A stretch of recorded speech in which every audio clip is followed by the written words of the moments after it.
Knicks family, what's poppin'? It's your boy. And as you can see, the New York Knicks have expanded their coaching list, folks. It's deep. They got a lot of people that they're looking at. I'm not exactly sure what's happening or what they're doing, but we'll talk about some of these new candidates. And I think we've spoken about them before, but we'll talk about them again and try to figure out exactly what Leon Rose is doing. And I'm not saying anything bad about it. I just want to know what he's doing because there's a lot of people on the list. And I just want to know why. You know what I mean? Look, figure out how you want to play. Find a coach that fits it, and let's move on. Let's get this thing going. Let's get it on the road so that we can, start to get some things in place. I don't want to be at the last minute. You hire a coach in August, September, and then October turns around, and now you're trying to get things in place. I don't want that. I want to have some time. I want them to hire a coach and have some time to actually sit down and strategize. You know what I mean? That's what I want to see. I don't blame them, though, for taking their time and looking and trying to be thorough. I just hope that they understand how they want to play, what their philosophy is, what are the values of this team, so that they are picking the right coach, the right guy. And maybe that's what this whole entire expanded coaching search is about. That they want to make sure they have the right guys. And then, of course, they're going to be looking at assistants, and they're probably looking at future coaching candidates just in the event one guy gets fired and stuff like that. Of course, that happens. But expanded coaching list. And then, of course, the NBA has approved the revised CBA. We'll take a look at that as well. All right, and I want to just let you know real quick, tomorrow, 12:30 p.m., ladies and gentlemen, I'll be doing a daytime show of Knicks Weekly. Daytime show of Knicks Weekly tomorrow. So make sure you join me there. I got my man Guillermo here, and I got Nate. I believe Nate is in the building as well. We don't see his video, but Nate is here. So, Guillermo, tell me, man, what are the Knicks doing? So, we have a coaching list, man. We got, obviously, you know about Kenny Atkinson. You know about Tom Thibodeau. You heard about Ami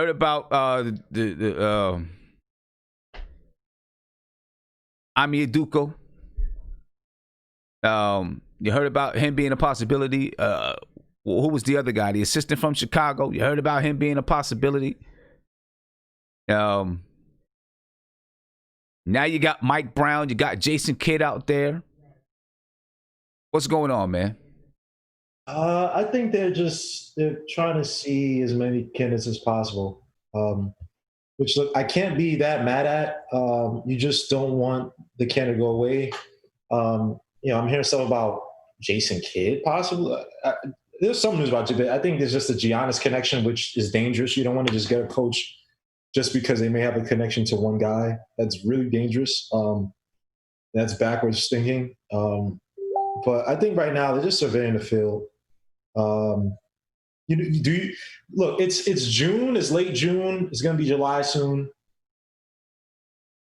There also could be candidates that could be coaching for some of these playoff teams, right? We don't know. I'm just putting it out there. Maybe not, but you want to be careful. But I do want a coach. I do want the right coach as soon as possible because I want him to see what he has with the players we have now. Look at the free agent landscape. Talk with the front office to see what they need to get even before the season ends. Change season. So, but look, you can't get mad at them. They're surveying the total field. I just hope we don't get a guy like Mike Brown. I know you had that guy who called in, the scout or whatever it was. He tried to give his thing on Mike Brown. I was not convinced. But it is what it is. Just surveying the field. Okay. Do me a favor. Your head is kind of falling out of the screen. Could you? Oh, sorry about that. Yeah, kind of fall. Yeah, there you go. I mean, I'm gonna be honest with you though. Mm-hmm. When that guy talked about Mike Brown, right? At first, I was like, Mike Brown. But he had some good points when you look at his coaching record.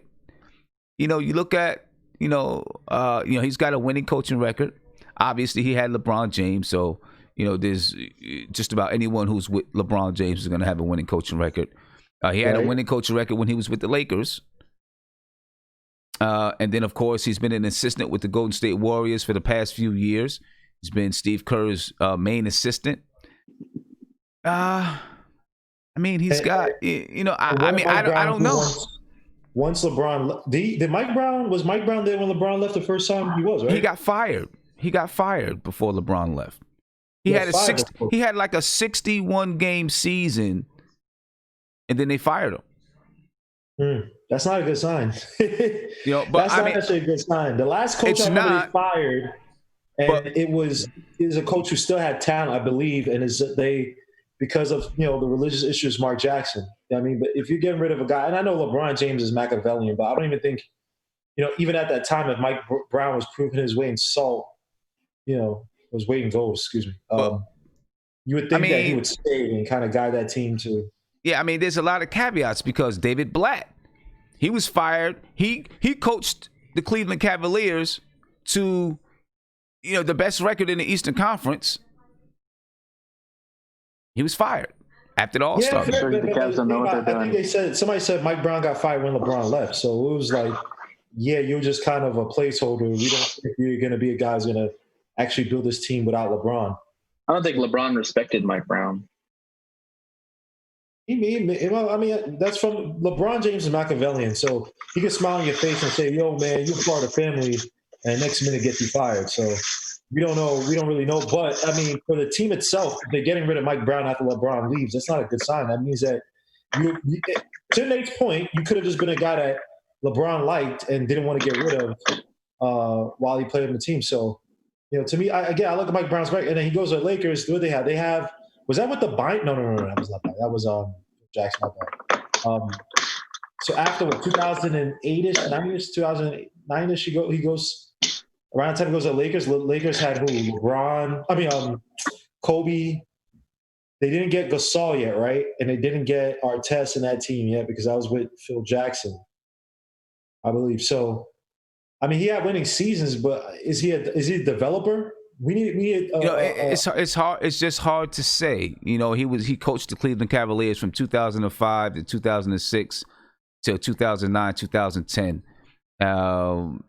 They were 50-32, 45-37. Then they won 66 games.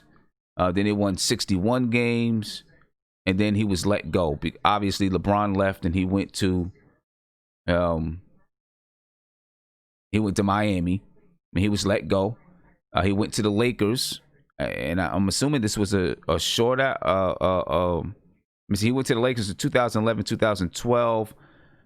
We only played 66 games. Well, not we, but the NBA only played 66 games. They were 41-25 during that time, which was a 62% winning percentage. On that team, obviously you had Kobe on the team.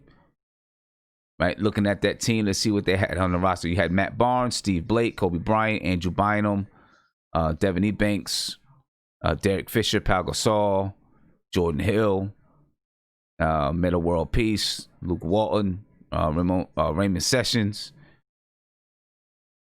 Well, just put it like this. Here's a clean thing. From all his coaching experiences, what do you take from his coaching style? I don't know. I never really paid attention to his coaching style or what he did. It would be hard for me to say what his coaching style is like. He was an assistant with the Washington Wizards from 97 and 98 to 98 and 99. He was an assistant with the Wizards at age 27, 28. From 2000 till 2005, he was an assistant with the Indiana Pacers. He's still a fairly young coach, believe it or not. He's only 49 years old. Right. So, to me, the coach that I want just doesn't add up to, because I look at him and I can't really discern what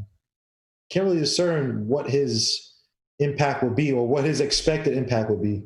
And that's not necessarily a good thing. So the teams he played with, he played with Kobe, he played with some superlative players, and he never got over the hump. Not blaming it all on him, just saying.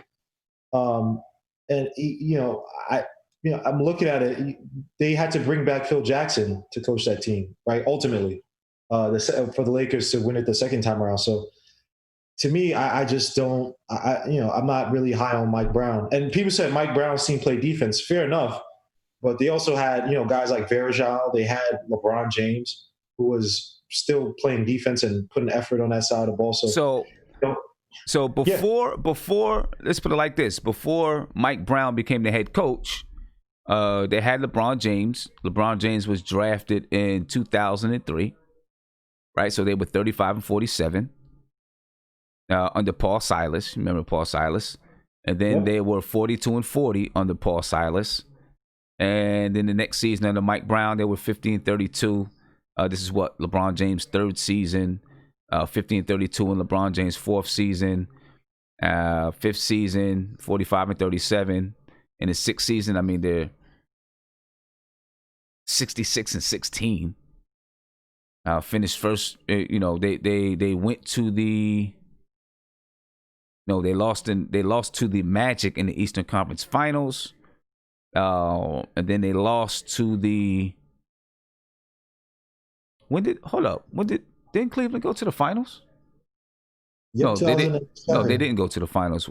2007. Wait a minute. 2007. Yeah, Spurs. 2007. Yes, 2007. That's right. 2006-07. They lost to the Spurs in the finals. Yeah.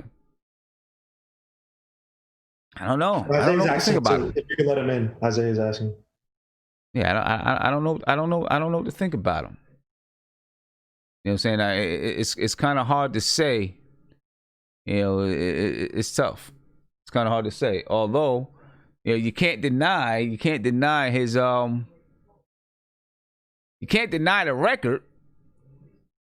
Records need context, and Lenny Wilkins is one of the most winningest coaches. When he came to the Knicks, he was burnt out. But you look at his record and say, I think at the time he had like the most wins out of any coach or anything like that. Yeah, right? So, I mean, at that time, yeah, when he came to the Knicks, he was burnt out. But I don't know if we can say Mike Brown is burnt out. He's 49 years old. He's still pretty young. I'm not saying he's burnt out. What I'm saying is context with the records, and the context that it's what we're discussing. We're looking at it, and literally all we can really do is just fall back on the record because you're looking at what he had, and he had some top-notch players, but you never look. He never was great on offense. He had defense with the Cavaliers. But with Kobe, it's not like he put that team over the hump with still a prime Kobe. 2007 was still a prime Kobe. So that's a context. Now, the records look great, but those records came because he had some top-9 players. Well, the only thing I'll say about it with Kobe, and I don't know the circumstances. I'm thinking that is because they wanted Phil Jackson. The circumstances, Kobe wanted Phil Jackson. Listen, he coached them to. But if you're winning, you wouldn't want Phil Jackson. But they were winning. Kobe, I mean, if they won championships with I know, Kobe, but it was one season, bro. It was one season. That's what I'm saying. It was one season. How much can you really discern from that one season? And they won 41 games when they only played 66 in that one season. With Mike Brown? Yeah, they won 41 games. You played 66 games, right? The Los Angeles Lakers, under Mike Brown, he was there for 2 seasons. The second season, he got fired after 5 games, right? The first season, they played 66 games. It was a lockout, a lockout shortened season. They played 66 games. They lost to OKC in the semifinals. But they were 41-25. And then the next season, they started 1-4, and he was let go. And I'm not sure when did Phil Jackson go back to the Lakers? That same season? 2000 and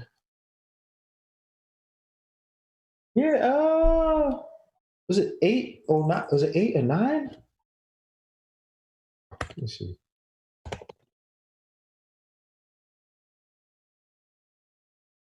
He goes back.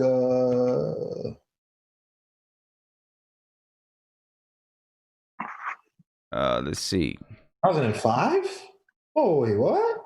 Right. So it was So he was. Right. So it was way back then, I guess.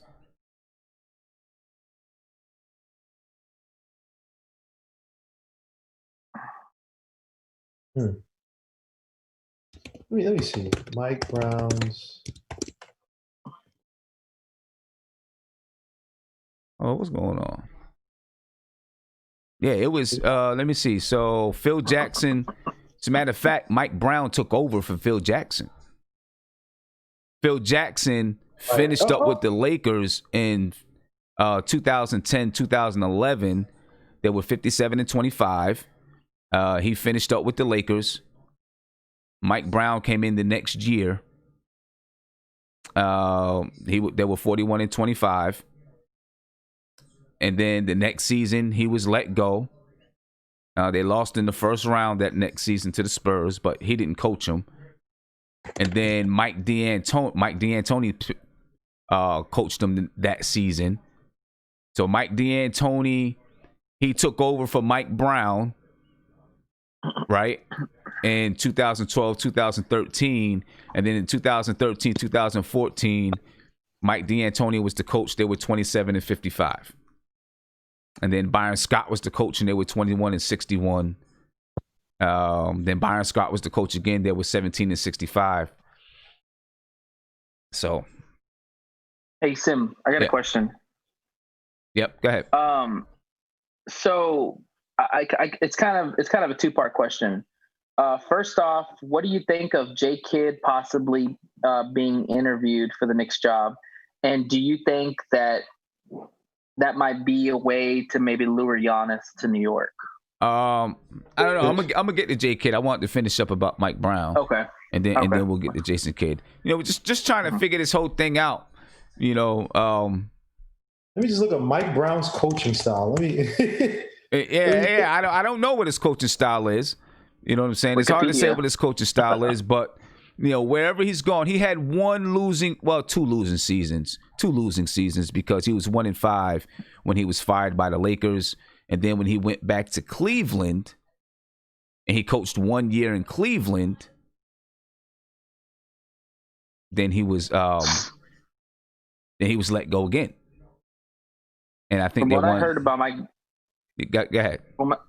What I've heard about Mike Brown is that he's a very defensive-minded guy, very fundamental guy, but offensively, there's nothing really exciting about his offense. Like if you look at the Cavs teams that he coached and even the Lakers teams, I mean, yeah, they had LeBron and Kobe, so I mean, they gave some kind of flair on that offense, but for the most part, it was very boring and very not exciting to watch. But the defensive, he hang his head on the defense. So I think he's like a Woodson. I think he's had some good years, and unfortunately, he's kind of been done wrong. After had a great season, and got fired for a better coach. Maybe I think he's a good assistant. I mean, if you want to bring him on a staff like for the Kenny Atkinson or a J Kidd or somebody who's kind of already been coaching, yeah, I mean, I'm all for it. Yeah, you know what? If I'm Mike Brown, I'm not interviewing for an assistant job with the Knicks. I'll stay an assistant with the Golden State Warriors. No reason for me to interview for an assistant coaching job with the New York Knicks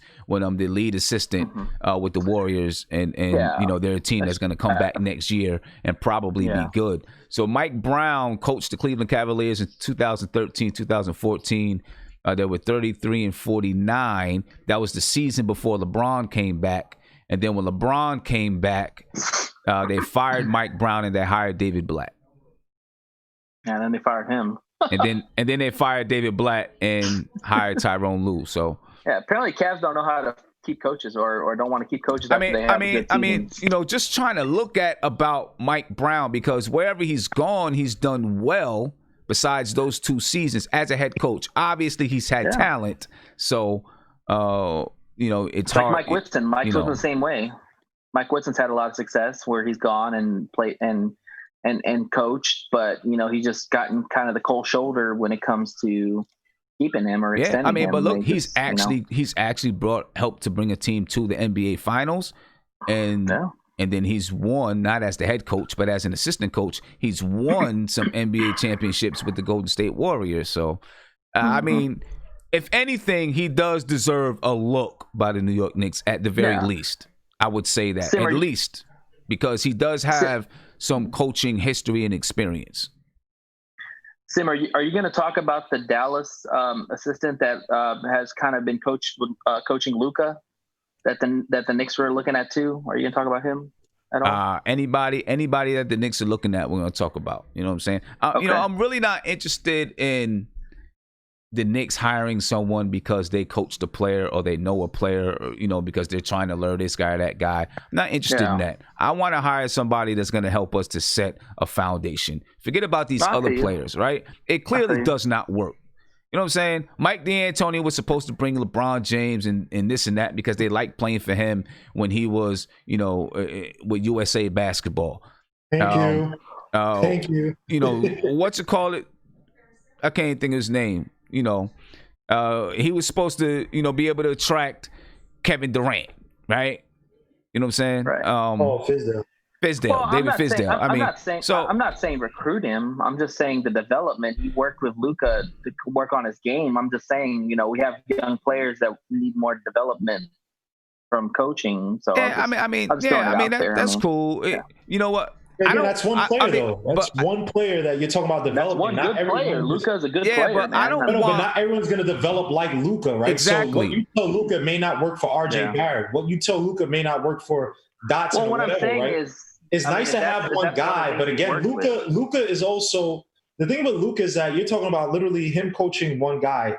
That guy's not coaching the whole team. And if you look on Luka, right? Again, there's a good video from Basketball Breakdown, whatever, where it breaks down where literally even Rick Carlisle had to go against some of his principles about having the guys being more spread out, shoot threes and stuff. But yeah, he can't do that to Luka because Luka is he's the European James Harden for them. So they basically allow him to do what he wants. So, you know, I'm just against, you know, because this guy worked with this guy. These guys, when they get to the NBA, it's almost rare that you find players who say, oh, I want to play with a coach or play with this certain guy, whatever, blah, blah, unless it's a destination where a lot of their businesses and stuff are lined up or they're going to win a chip fairly easy. In the NBA, the coach, it's sad to say this, the names of the coach really don't bring in people anymore, which is sad, despite what they do. So the whole Luka thing, I mean, it's overblown, man. Yeah, and you know, if you're looking at a coach that has helped to develop players, I'd much rather you look at a coach that has worked with players that were not Luka, not LeBron, not, you know, whoever, right. And help those players to become good because Luka was going to be good regardless of who worked with him, right? Well, they're looking at this as probably a young up-and-coming coach is what I think the reason why they want to look at this guy is they want to see that he has worked with Luka in his game, but also, too, he's a young coach that, hey, he's probably one of the next hot assistants out there, and that's why the Knicks want to look at him. So I understand it. I agree with you. We don't need a young developmental coach. We need a coach that's already kind of been through the grind and kind of experienced what it means to coach in the NBA because, you know, we got to win. I mean, at some point we got to win. Can you hear me? Yeah, we can hear you. Yeah. Okay. Mark, what do you think, man? I don't know what Mark is doing. What do you think, Mark? Oh, crap. Mark is in here? What the hell? What's going on, Mark? I can't hear you, bro. Can't hear you, bro. Unmute yourself. He's unmuted already, so I don't know what's going on. I'm going to speak. But go ahead, Isaiah. Go ahead, Isaiah. Mark can get in here. Hey, what's going on, y'all? Yeah, you know, when it comes to the coaches, man, I agree with you. I was listening on YouTube while I was waiting. I agree with you, though, Sim and Guillermo, about, you know, I'm tired of these dudes that were supposed to, you know, bring in, you know, like you said, David Fizdale bringing in Kevin Durant. You know, it's whatever. I don't care. You can hear me now? Yeah, we can hear you now. Yeah. But, you know, when it comes to these coaches, man, we got to get the guys that's going to worry about the 15 guys on this roster. That's going to get these guys going. That's going to get these guys playing hard, developing. You can't worry about one player. That's not how championship teams win. They don't worry about one player. They worry about the 15 guys on that team, and they worry about developing those guys and getting those guys ready. Now, don't get me wrong. We need really great players to win, but you can't just worry about the really great players. You got to get those guys that are not self-starters. You know, you got to get those guys You got to get those guys engaged in the team and believe that their part is big, like the stars' part, but it's just for their role. So, it's just about finding that coach that can do that, bring the balance, That's why I'm more into Kenny Atkinson versus, a lot of these coaches that, the Knicks got lined up. So, but we'll see, man. I'm not big into the name coach. Like the coach is supposed to get this guy here. I'm not big into that. I mean, Kenny Atkinson is a name coach too. But I'm not saying, but he's not he's not like the David Fizdales or like the Jason Kidd that. He's literally kind of like the David Fizdales. Yeah. Nobody knew about him. Is he really the David Fizdale? Yeah, think about it. David Fizdale, he coached for however much time in Memphis. They had a winning record. You know what I'm saying? He was fired because of whatever. And that was his first head coaching gig. It's kind of the same thing with Kenny Atkinson's first head coaching gig. He helped lead that team to a winning record. Fired, because of a disgruntled player. Almost the same. Come on, no, let's not sugarcoat it. Kevin Durant and Kyrie they didn't like his play. That's a disgruntled player. That's not sugarcoating it. That's a disgruntled player. He was fired. Say his name. But there was more behind. There was more behind Atkinson's impact on that team versus Fizdale's. Because but we're just talking about. He said, it's Kenny Atkinson and David Fizdale at the time that David Fizdale was hired. Did they have the same kind of name recognition? Yes. So he is a name coach. Yeah, nobody knew Kenny Atkinson was until he took the next job. I would say he had more, right? Because he came from the Heat, right? So people were talking about David Fizdale before Kenny Atkinson. People were saying that David Fizdale was next lined up to be a head coach in the NBA. Yeah, I didn't hear about Kenny Atkinson until he got hired by the Nets. Actually, I heard about Kenny Atkinson way before then. Because he was on the Spurs bench. I remember he was on the Knicks. He was with the Knicks, and people were asking how come they never tried to give Kenny Atkinson a go at being one of the coaches of the New York Knicks. Who's that? Huh? Wait, anytime that the Knicks, how many times have the Knicks tried to hire a head coach? And people say, hey, why don't they give Kenny Atkinson a try? And then as soon as he got hired by the Brooklyn Nets, people were like, he was a coach for the Knicks. The Knicks never gave him a try. Oh. Yeah, I guess. Kenny Atkinson's been known, man. Listen, I know why Kevin Durant and Kyrie got rid of him. Because if y'all go back and watch these Brooklyn Nets fourth quarter games, his late game execution is horrible. And they saw that. That's what they saw. And that's why they got him out of it. Because his fourth quarter execution down the stretch, if you watch plenty of Brooklyn games, they always was either in a tie game, they would have a good lead and lose the lead, and then their offenses go to crap. Their offense was very, very simple. But when you have players of KD caliber and Kyrie caliber, they want you to do more. But hold up. About Kenny Atkinson, right? Did he have the closing type players when you're talking about the team before Kyrie got there? Well, y'all was telling me Spencer Dinwiddie's a scorer, so I guess. But nobody said. He's a scorer, but nobody said that Dinwiddie was a scorer. You said you were watching Spencer Dinwiddie. Nobody said that Spencer Dinwiddie was a next level plair.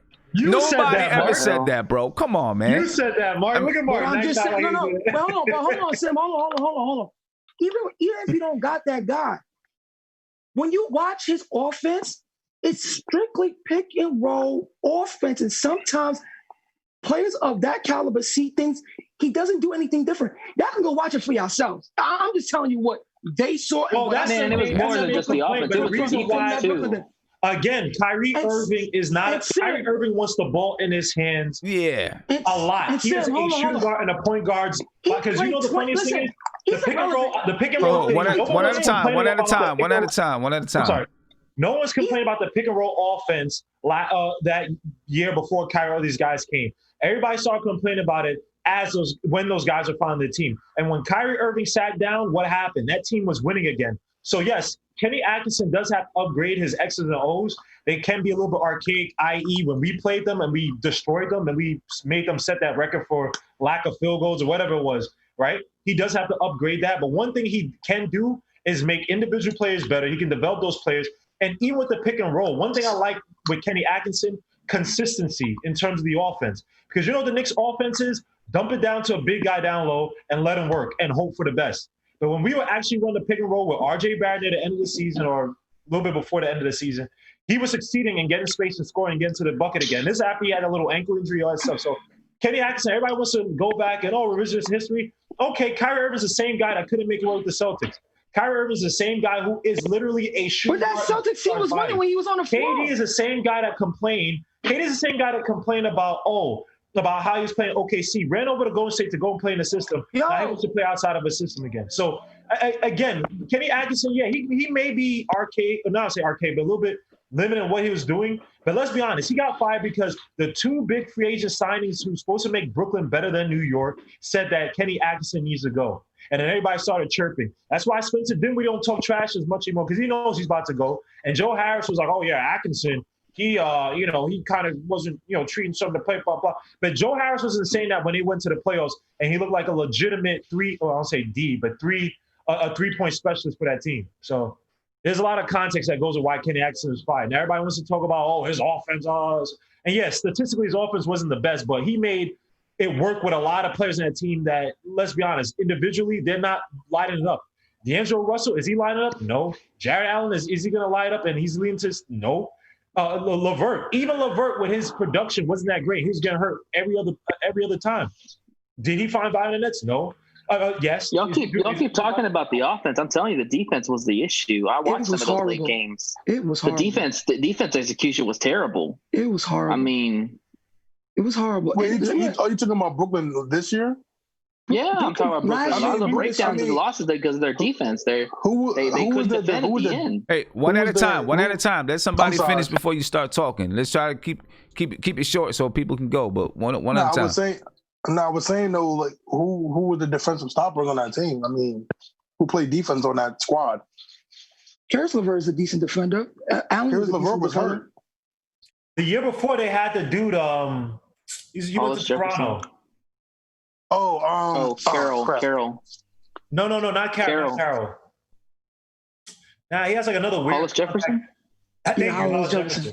That was one of the defensive stoppers on that team that went to the playoffs. He went to the Toronto Raptors. He can't score worth a lick, but he's one of the better defenders in the league.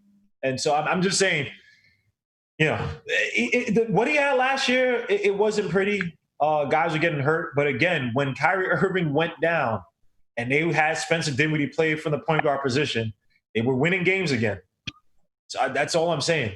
And listen, when they made those trades, or let players go so that they can not make trades, but let players go so that they can bring in Kyrie and KD, it changed the chemistry of the team.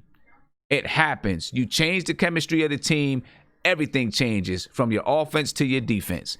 Everything changes. You got different players in there. Now you got to run different schemes. You got to do a bunch of different things. You know what I'm saying? I still believe that Kenny Atkinson is the guy. You know what I'm saying? But, we're seeing that they're looking at a lot of different options right now, a lot of different players right now. And I know Mark is mad, you know what I'm saying, because he wants, I'm not mad. I'm not mad. I hear you sucking your teeth. I hear you sucking your teeth. I know Mark is mad. Who knows what's going to happen with Tom Thibodeau. But obviously, I just had a beef patty. Okay. So you're getting the beef. He was getting the beef out of the crevices of his teeth. That's why he sucked his teeth.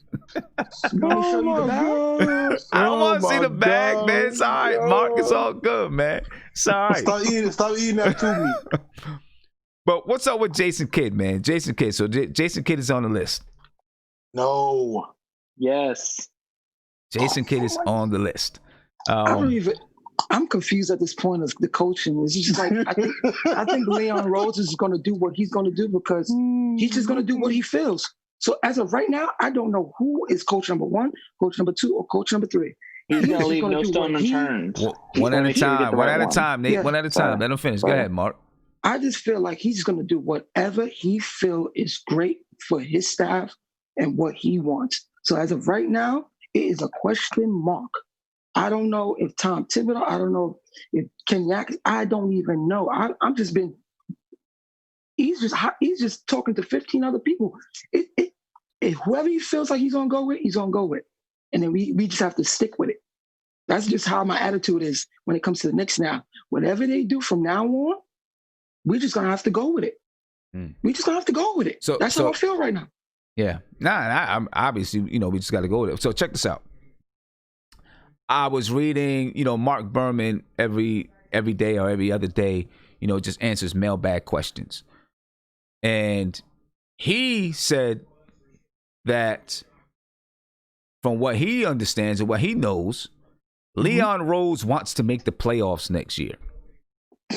Oh, here we go. Leon Rose wants to make the playoffs, even if it's like an 8th seed. Leon Rose wants to make the playoffs next year, which is the reason why he's considering trading for Chris Paul, and he's looking at a veteran coach like Tom Thibodeau. Oh, the first part is right. The first part is fine. Well, if he gets Chris Paul, we can make the playoffs. Listen, I'm going to say this. You get Chris Paul in here, and yes, I'll have that attitude because, I want to make it to the playoffs next year. You know why? Because I need that development for players like RJ because, he's our star. He's our star. It was the same. It's almost like the same thing with the last guy that left. He wanted to make the playoffs. Players like RJ want to win. They do not want to lose. And we only have 2-3 years with RJ, and we don't get him to a point in his career where he wants to be at. He's going to want to leave, or he's going to be disgruntled. I'm going to have another problem looking for another player that's going to want to play here. So, yes, I would like that attitude. You do whatever it takes to improve this team with the right players to surround this young guy so we can make it there. I'm sick of not trying to win games. It's been years, okay? I'm sick of coming on here and being upset every night. I want results to an extent of development where my players gets better. Can I say something? So him wanting to get to the HC, that's the right attitude you want from your new president. Ain't nothing wrong there. Ain't nothing wrong there. Nah. Go ahead. The big guy, Isaiah. Go ahead, man. First of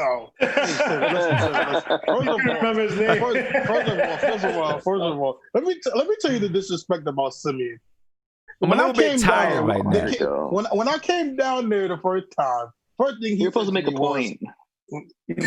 Shut up, Nate. Shut up. Listen, when I came down there, this man said, "What up, big fella?"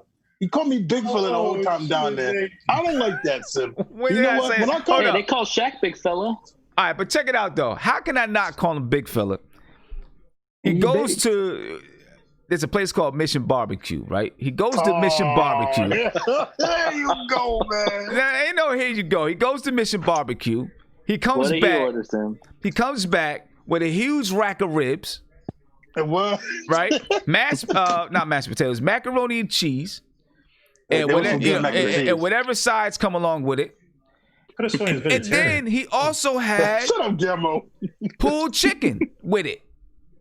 So he had a huge rack of ribs plus a big pulled chicken sandwich along with all of the sides. Hey, I'm first of all. He listens to B2K, so I mean, he thinks he can like that. Here you go. Let me get to my point. Got a point? Go back to your point. Let me get to my point. You got a point. What was I about to say? Crazy. Shut up, Guillermo. What was I about to say? Exactly. There you go. I don't remember. No, so I do agree with you guys when it comes to I want to make the playoffs. Don't get me wrong. When I was grunting, I wasn't grunting on not making the playoffs. I want to make the playoffs. I want Chris Paul on the Knicks. I hope Leon Rose do too. Gets Chris Paul, and we take those 2 years, and like we did a couple videos ago. Yo, man, get Chris Paul in here. If we do draft LaMelo, we will draft LaMelo Ball. Go watch my video on Sportscaster. We will draft LaMelo Ball, and if RJ and those guys can soak up 2 years of Chris Paul, Frank, and those guys, I want that. I want us to get into the playoffs. I want us to get to the HC and work our way up. But when it comes, I just don't want that to blind Leon Rose to do crazy moves just to get to get the HC. I don't want it to be like that. I want it to be like how OKC is, how they're the 7th seed or 8th seed, but they're doing it organically, not with quick fixes. That's the part that scares me. The quick. Well, they traded for Shea Gilgeous. Wait, hold on. But that was a different situation, though, Nate. They traded Paul George away, so they were going to get young pieces and picks for that. So that's a whole different situation. That's the only part. I just don't want quick fixes to get to the 8th seed. I don't want that. I want to do it organically. What's up, Mark? Isaiah, it's not a quick fix because what you're not understanding, getting Chris Paul for nothing, because that's what's going to happen. We're going to get Chris Paul for nothing. And we don't have a point guard who we can really rely on to help the younger guys that need point guard play. So in that case, you go get Chris Paul. You go get Chris Paul. Number two, when you get Chris Paul in here, and some of the things that this team has lacked the last few years of knowing where to be on the floor, knowing how to win games, late games. That's the thing that I want. It's the late game winning that I want. That's what I like when I want to see him and my young players develop, the late game. So, again, we're not going anywhere, okay? We're already 2 years from 2018. This is about to be the third year. Okay? In that 5-year development, say, you get Chris Paul for nothing. It's not like we're giving a haul for Chris Paul. That's why I know that. Okay? So you get Chris Paul in. So when you get Chris Paul in, you pluck players from around the league, man. I'm not saying go out and get Embiid, but you have to get somebody that's going to start something. So now, if RJ develop with Chris Paul and he become a valuable player in some sort, or his talent could reach the All-Star level. Now, another player is going to look at RJ and say, you know what? I could play with young girl. I could play with young boy. I'm going to go to the Knicks. And then when you do stuff like that, good things just start to happen, but you need to bring in almost a foundation piece. And Chris Paul is just it for us right now. RJ's not a foundation piece yet because he hasn't shown the all-star talent. He's on his first year. But Chris Paul is a foundation player where he can change what you said. Chris Paul is a foundation player. He's a foundation player. He's a foundation player, meaning that when he comes to your team, he's elevating your team. He's elevating your team. That's what a foundation player is. Not to mention, he's also an extension of the head coach. Like he's like another coach on the floor. And when you if you're going to bring in a young coach or an unproven coach, you got a guy like Chris Paul. It's going to make the coach's job a lot easier. This is all for RJ's development. Okay, that's who we got to put our whole sense in. Is RJ right now because he wants to be here, he wants to play for us, and he's on a rookie contract. And you want him to get good early than later. You get what I'm saying? No, I agree. Mark, I agree with you. I'm just worried. The only thing that I'm really worried about I think Leon Rose is a gunslinger. You need somebody like that in this type of organization. I understand that but there's a time to gunsling and there's a time not to. And I'm not saying, I'm not saying I don't want to make the playoffs or I don't like what Leon Rose doing, because I personally like Leon Rose. I think he's doing good things. It's just I don't want it to be another situation where we trade for this player just to make the AC. You know what I'm saying? Like Chris Paul, that's a long-term move because you know what? He's going to be here for 2 years. He's going to develop the young guys and get them into a winning position. But what I'm talking about, him doing a rash trade just to get to the 7th or 6th seed, those are the trades that scares me because we're going to have the cap room and we're going to have the picks. I don't want to trade away stuff just to make a 6th seed because he's determined to make the playoffs. That's one thing I'm saying. That's one thing I'm worried about. So Isaiah, this is what I think. If you're gonna move for Chris Paul, this is how I think it needs to go. You're not trading any young players. You're not trading any draft picks, right? I mean, you're gonna trade players. You're gonna have to trade something, or actually you don't because you can just absorb him into your cap space, right? So you don't have to trade something, right? You can absorb him into your cap space, and then especially looking at the way things are going with COVID-19 and the way salary caps may be a little bit lower. They may be looking to say, they may be looking to say, hey, we got to do something now. If there is an amnesty clause that's put in, a one-time amnesty clause, that changes things because if he's amnestied, then he's not coming to the Knicks. He's going to a contender. All right. But if the Knicks have to trade him, right? And I would think that OKC would rather trade him into the Knicks cap space instead of amnestying him, because if you amnesty him, you still have to pay him over however many years. So they would much rather trade him into the Knicks cap space instead of amnesty him and then use that amnesty clause on somebody else if they need to. I don't know what that looks like. But as long as the Knicks are not giving up picks and young players and maybe even taking back a first or second round pick. Yes, they have to give us that. They have to give us that because that what is OKC gonna want from us? Hold on, that contract that Chris Paul has, there's no team in the league but the Knicks that can absorb that. If you look throughout the whole league right now, the Knicks are the only team that can absorb that, and we will be happy absorbing that. And they have to give up a first round pick because if they was looking to play Chris Paul anyway, teams was going to ask for it. And right now, it's cool to keep Chris Paul for that first year to develop the young guys. But we all know OKC never loved paying the luxury tax. They never did it for Harden. And they never did it for Kevin Durant. They would get killed. They would get killed if they did it just for Chris Paul. They would get killed for that. But Sim, it's so funny you never brought this up. Or it's not even in your title. Donovan Mitchell did not take his qualifying offer. I mean, you would think that he wouldn't. Yeah, I mean, that makes sense though. That makes sense. Sim, no. He should take it because, again. Why should he take it?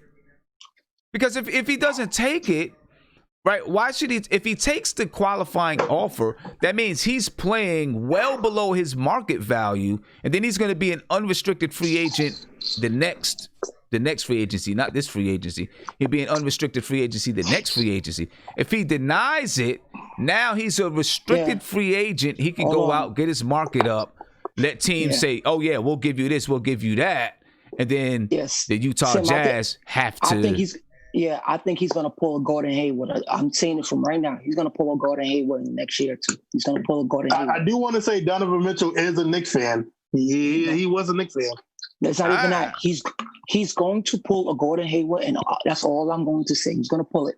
I think that that situation with Gobert, that's not something to laugh about. You got to understand something. I mean, he might, but I'm just saying, if he takes the qualifying offer, that's well below his market value, where he can deny the qualifying offer and then go into restricted free agency, and a team offer him whatever, and then Utah Jazz can match it. I think that's what the plan probably is.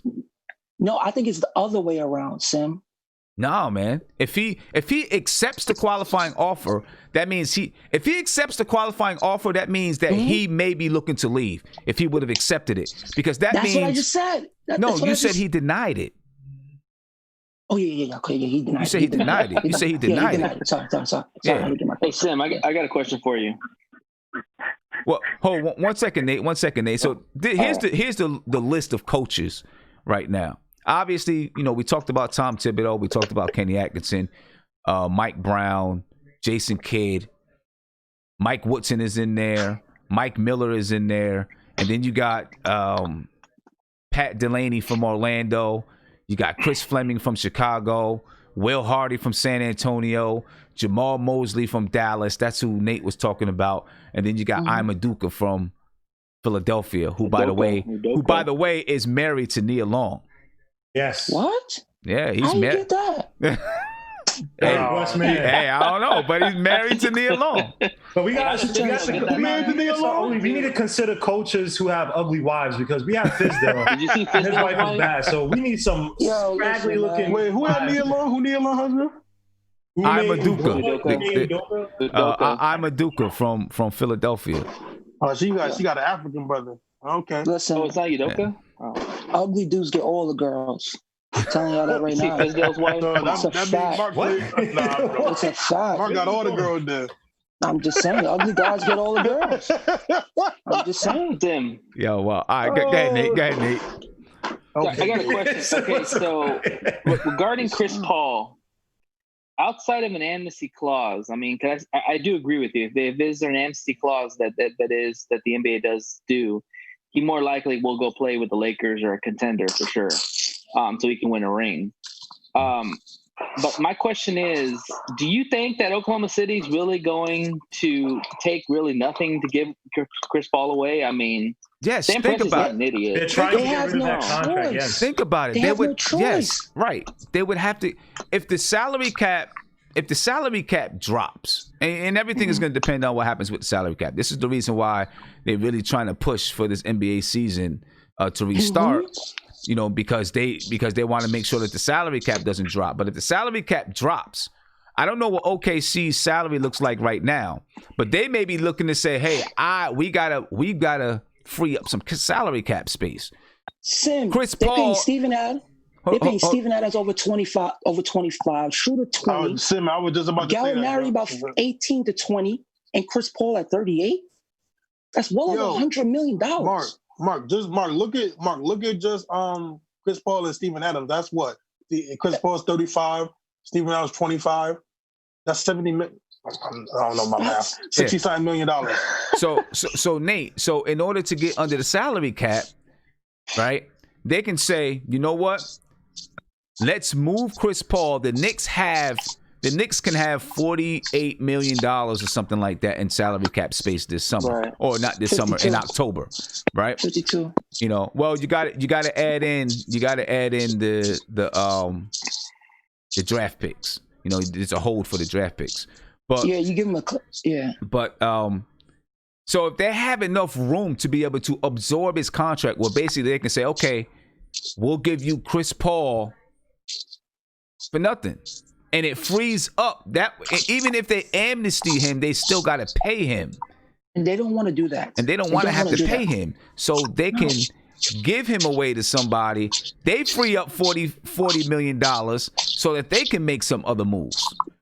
You see what I'm saying? I'd be shocked if we get Chris Paul for nothing. And you know what's so crazy, Sim? 2 years before, we was talking about this contract like, damn, Chris Paul getting paid mad bread, and we want him now. Funny how things changed, because we was talking about how that That's true.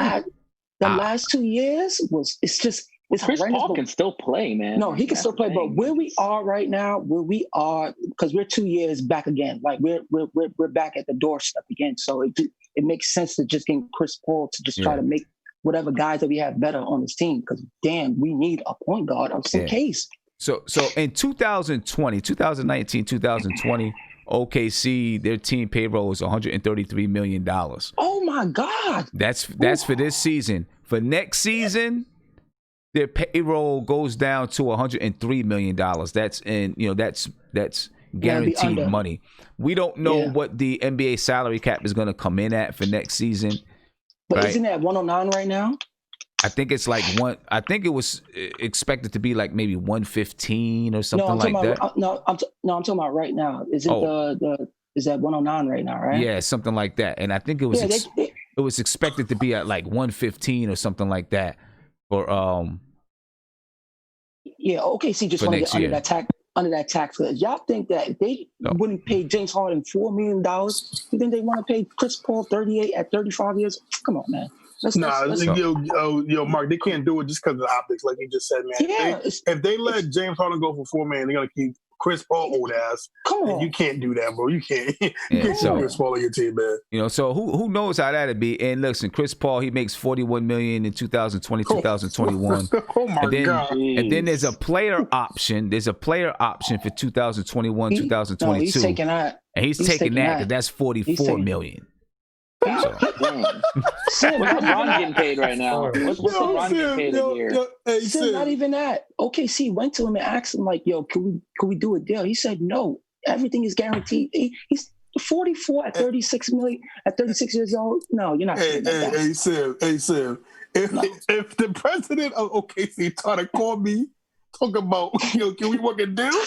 I ain't gonna put him so fast. Are you crazy? Right. I'm like, a deal?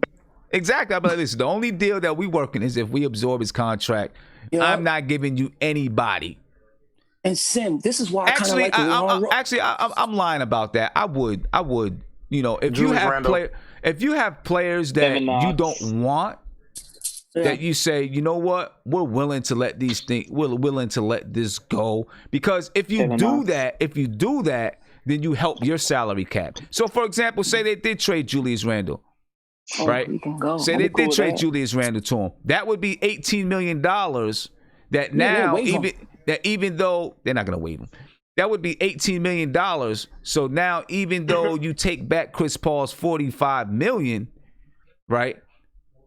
You still have, you sent out $18 million. So now you still have $18 million that you can use in free agency. So it might make sense. It might still make sense to send out some players, as long as it's players that you don't consider to be, Leon Rose doesn't consider to be players going forward. It might make sense to send out some guys.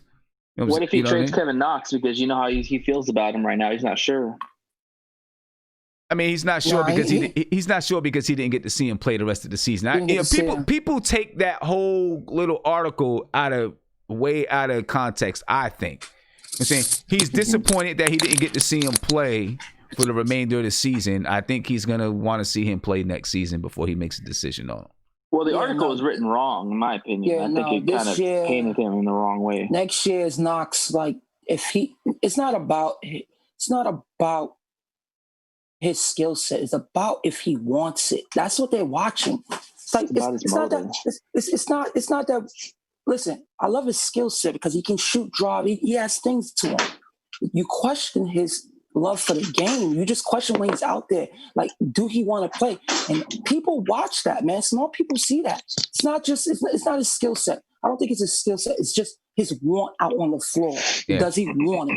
That's what it is. Yeah. And I keep seeing people in the chat say, you guys are crazy, about the Chris Paul for nothing, blah, blah, blah, blah, blah. Maybe people are not understanding about OKC's salary cap situation, and that they there have been players throughout history, trust me, you can go back and look it up, who have been traded for nothing just so another team could absorb their contract. That happens in the NBA. It happens in the NBA. You know what I'm saying? It happens in the NBA. Now, we do understand that Chris Paul is valuable. You know what I'm saying? But OKC also has to look at their future and say, do we have a chance at signing someone, not this offseason, but next offseason? Because Chris Paul is going to take that $44 million. And how much does it hurt our cap? A lot is going to depend on what happens with COVID-19 as to whether or not, they want, and, how they want to move. And look, like I said, it still might benefit the Knicks to move a player, you know what I'm saying? Move a player or two along with it so that they still have some room in free agency. You know what I mean? That still might benefit the Knicks. So people got to also realize, and people got to look at this as a business side. Every team does not want to pay the lottery tax. I remember a couple of years ago, Golden State, who were winning championships, were complaining about the luxury tax. So people got to realize these owners, most billionaires are cheap. They don't want to spend money they don't have to spend. People got to realize that, and especially in a small town like OKC, why in your right mind would you pay luxury tax for a 35-year player when you can just trade him to a team like New York who has the money and you don't have to pay no team wants to pay the luxury tax. Team.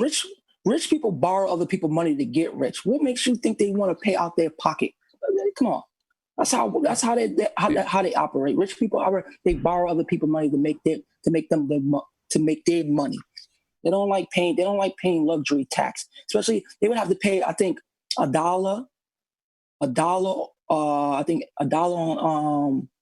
on every million. So I think OKC would pay damn near like over $60 million luxury tax if they kept Chris Paul. It all depends. Like I said, next year's salary for them is $103 million. We don't know what the salary cap is going to come in at. If the salary cap comes in at 109, they may be like, you know what, we're good. We'll just keep it for now. One thing I know when the salary cap comes in. We'll have to see. I don't think they'll know until after this NBA restart. Now, free agency is like October the 18th, so they're gonna know by October the 18th. What the salary cap is going to be, and then I think that's going to, once we know what that salary cap is, then that's going to depend on what a lot of teams are going to do. Talking about the NBA restarting. there's a revised CBA. A revised CBA came out, and there's a few things in there, and it does answer our question. We had a question about the options of NBA players. So in the revised CBA that was approved, there's a transaction window. I think we talked about that already. Right? This window will allow teams to add free agents into open roster spots and replace players who opt out of the resumed season. So far, Davis Bertans from the Wizards, he's opted out. Trevor Ariza, he opted out. Bradley. Who? Avery Bradley. Oh, Avery Bradley, right? Avery Bradley, he opted out, right? Yes. So these are guys who opted out from playing, and tomorrow, well, today is the deadline. So players got to let their teams know by today whether or not they're going to play or if they're going to opt out. There's an insurance policy. $7 million per player. According to Adrian Wojnarowski, the NBA has put in place an enhanced insurance plan for players in Orlando that would cover career-ending injuries related to COVID-19 or conventional basketball injuries. The potential group policy would cover players for several $1 million. This is a very real concern, not just potentially contracting COVID-19, but how even recovering from the illness might impact the long-term health of a player. So there's an insurance policy for players, and then the option deadlines, according to Shams, today's agreement also sets new deadlines for players and teams to make decisions on contract options. So those, like the Knicks have a few of those options, and Bobby Portis, Elfrid Payton, all those guys, and I think that date is October the 17th. That's the day before. That's right after the draft and the day before free agency begins, which makes sense because you can make trades during the draft, right? Mm-hmm. So you can trade one of those players. So, like for example, Bobby Portis makes $15 million. Okay, and here's how this could work with a Chris Paul type of thing, right? You say to OKC. We'll give you Elfrid Payton. We'll give you Bobby Portis. We'll give you Wayne Ellington, right? Take it. And those salaries add up to, and whoever else that that has that Taj Gibson, those salaries add up to almost $40 million. Now you bring in Chris Paul instead of having those guys, and OKC waives those guys. Subtraction. Right? I'm trading Randall before I trade Taj Gibson. Sorry. I mean, but this is all examples, man. They're all examples. Listen, right? And then OKC can waive those guys. Oh yeah. You know what I'm saying? OKC can waive those guys before October the 17th. You see what I'm saying? Like that's how that can work. Yeah, that's why I said in the beginning. You trade Randall and waive him. But if you trade those guys, you're still eating into your cap space, though. If you trade those guys who are already, you can already waive them by October the 17th. If you trade those guys, it still eats into your cap space, because in order to have max cap space, you got to waive those guys. You know what I'm saying? So those options have been extended till October the 17th, which again is in between. It's in between the draft and it's in between free agency. I've been so restless, man. I just want to get to the lottery to know where the Knicks is going to pick, man. That's what my main focus is on right now. Like I don't even care for the NBA to come back, man. Honestly, true. I just want to know where the Knicks is going to pick so we can really talk some things. I mean, we're not going to know that. We're not going to know that until what is it, August, right? That's when we'll know where the Knicks pick. Is it August?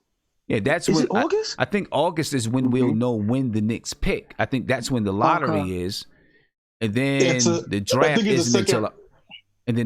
isn't until October. Yeah, I think the Knicks selection the lottery selection happened 6 or 7. The second round of the playoffs, and I think that's in late August. So yeah, that sounds about right. Yeah. Okay, cool. God, we got 2 more months. But let me get to a phone call here. Yo, Caller, Black is caller, you live. You live on the call. What's popping? Yo, back in time. Shout out to the chat. What's good? Yo, what's going on, man? How you feeling? I'm good, bro. Called that good. one. Yeah. Well, first off, I want to say I was the first one to bring up that whole Chris Paul thing last summer. Y'all killed me. I probably killed you because I wasn't with it then. I wasn't with it then. No, everybody killed me. Everybody. Nobody was with it. But yeah, I had to say that real quick. What's your thoughts on Jason Kidd? On Jason Kidd, I don't know, man. I don't know. Obviously, he's got a good offensive mind. You know what I'm saying? And he's able to.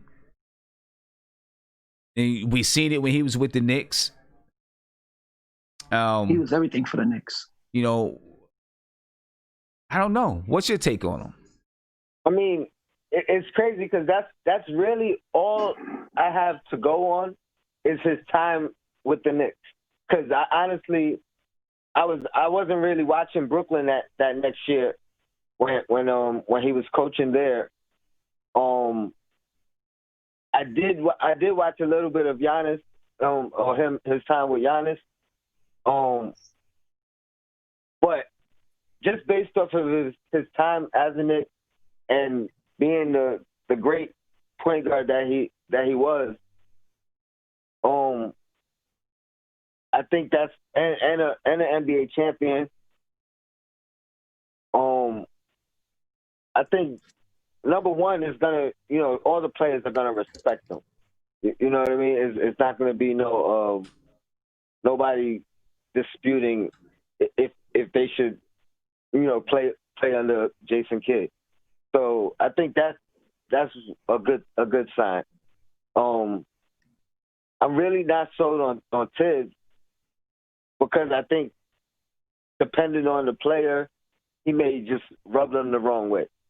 I mean, sometimes that happens as a player. Sometimes you gotta just deal with it. But if it could be avoided, say let's avoid it. But yeah, I think I'm not like 100% sold on him, but because I haven't really watched him as a coach. I'm only going off of as a player what he could teach the point guards we have or the point guard we might pick up.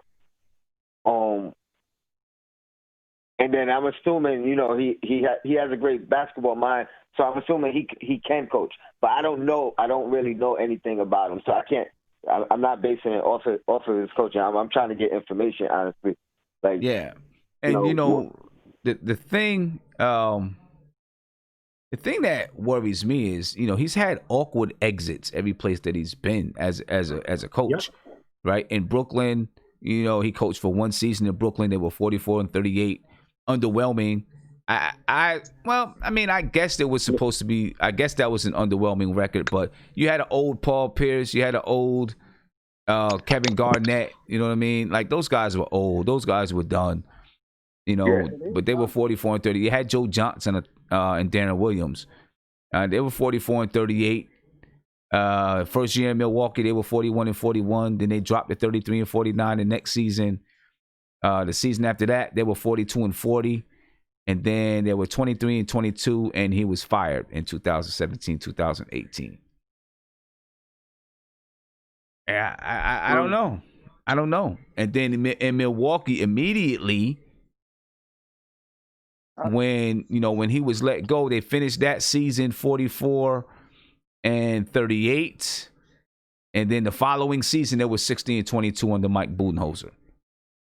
Sam, the reason why they got rid of him that year, I know Mike, and I'm like familiar with him. I think he was one of our favorites at that time too.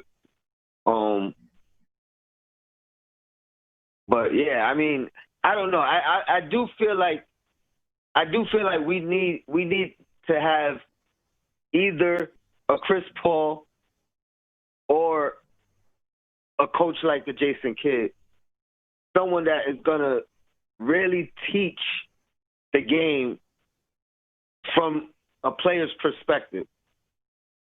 You know what I mean? Like, I don't know if that has to be the head coach. I think it's worth a try because we haven't. I mean, minus Derek Fisher, but I don't know how great he was. Like, and I watched him play, but I didn't really see any standout talent except for being able to. Like, he's another. Man, he was able to play under pressure. You know what I mean? He didn't crack under pressure. I'll give him that, but he wasn't outstanding or anything like that. Right. But yeah, I don't know. I'm intrigued by Jason Kidd. I'm gonna say that right now. Okay. I'm interested with the chat thing too. Yeah. I'm just. I don't know. I'm not sure, and I'm not sure where Leon Rose is going or what direction he's looking in either. And because when you look at the different types of coaches, you have veteran coaches, and then you have coaches that are just straight up, haven't been a head coach haven't been a head coach in the NBA before. So it's hard for me to get a take on where he's actually going. What his plan is with the coach. And the more names that come out, it's kind of upsetting that some other names haven't come out. You know what I mean? Like some of these guys are just out of left field. I mean, they'll give you their credentials or whatever, but I mean, at least for me, I never heard of at least half of the names I've heard. Right. I know. Me either. And so, it's hard to get an idea of, what his actual plan is and where he's going with it. So I don't know what to think right now. Honestly, I don't. I did want him to do a big search though. Like I think that's the right move. Yeah. You know what I mean? You never know who could blow your mind in an interview. That's true. Yeah, that's definitely true. Well, Tony, man, I appreciate you, bro. No doubt. I'm gonna listen in. Let me know what the chat knows about Jason Kidd or what they think. All right. But shout out to the chat. Yo, Black is time. Keep doing your thing, son. All right, peace. Black is time. Let me get to another one here. Caller, you live? Nothing but Knicks. What's popping? Hey, what's going on, Sim? What's going on, man? I'm good, brother. How you feeling? I'm feeling good, man. It's been a long time. I've been on the call, man. So I'm glad to be able to, reach this time. Yeah, I appreciate it, man. What's going on with you? No much. I hope everybody's staying safe and everything like that with this whole, pandemic. Yeah, man. I'm being as safe as I could be, man. That's the way it is. I can't wait till they start opening up the courts. Where I live in, New Jersey right now, I guess they're going to start opening the courts. So hopefully, we can start, balling again. But, yeah. But I wanted to kind of just touch on the whole coaching thing. I think, what the Knicks are doing is, perfectly fine as far as when we're trying to see all the candidates.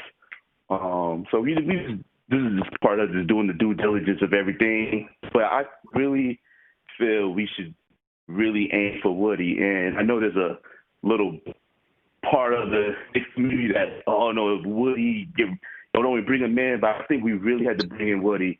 If you look at Woody, when he was a coach for us, man, we had the third best offense, and we had a middle road defense. And I think if we're really considering bringing in a guy like Chris Paul, I think the only coach that I feel that would allow Chris Paul to be Chris Paul and still develop young guys would be Woody. You look at all the, players that, did previous interviews and other podcasts, they really talk about, how he made the older guys feel comfortable in their roles and still hold those guys accountable. I don't know if a guy like Kenny Atkinson could really do that versus then Woody. I mean, that's why pretty much, Kenny got out of at the Nets, because you already know Kevin Durant and Kyrie was like, boom, get out. And to see maybe a guy like Tibbs maybe pushing a guy like Chris Paul to his end. And we already know as far as said, he's not really a development coach. You know, before he went to Chicago, that Chicago team was development mode, and they were still making it to the playoffs. Like, they had Scott Skiles, they still had Vinny Del Negro, and there was a playoff team. They was going to the playoffs. You could check it. So I don't know if we bring in Tibbs and everybody Tibbs. I don't know whether or not he's going to still be able to develop talent. Tibbs is the type of coach when you plug him in when your team is already good and you just can't get over the hump.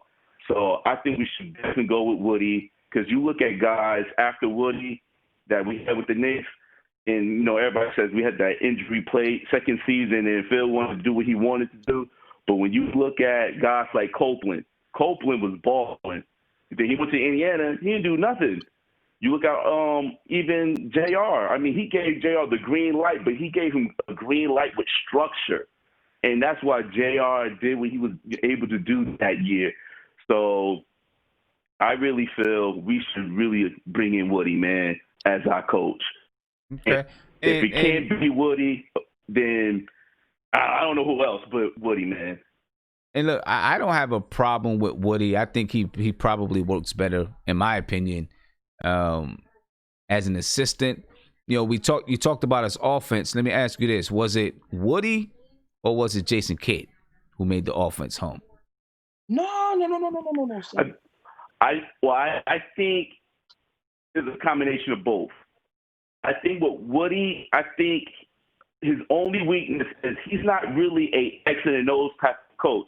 I think Jason Kidd did play a big, vital part of that. I mean, you could kind of see it towards the end of the season when Jason Kidd was kind of veering off. You kind of see the offense kind of stale a little bit.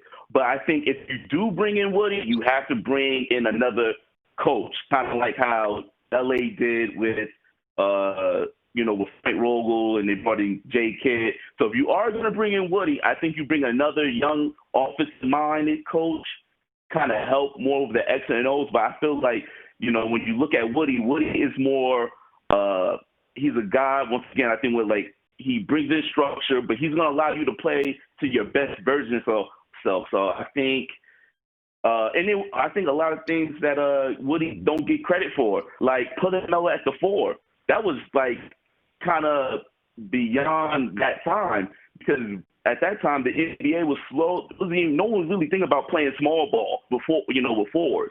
Woody was the first one to do it. And then when you look at that offense, we was top 10, top 5 in 3-pointers made and taken. Well, I think, but I think 3-point stuff. Yeah, I think Mike D'Antoni wanted to put Melo at the 4. Melo didn't want to go to the 4. Woody was actually able to convince him to go to the 4, but but Mike D'Antoni wanted to put Melo at the 4, and he wasn't really trying to. I mean, I like Woody. I like Woody. I wouldn't be mad. I think that he would need some other. He would definitely need some other coaches with him. There is some question about his offensive.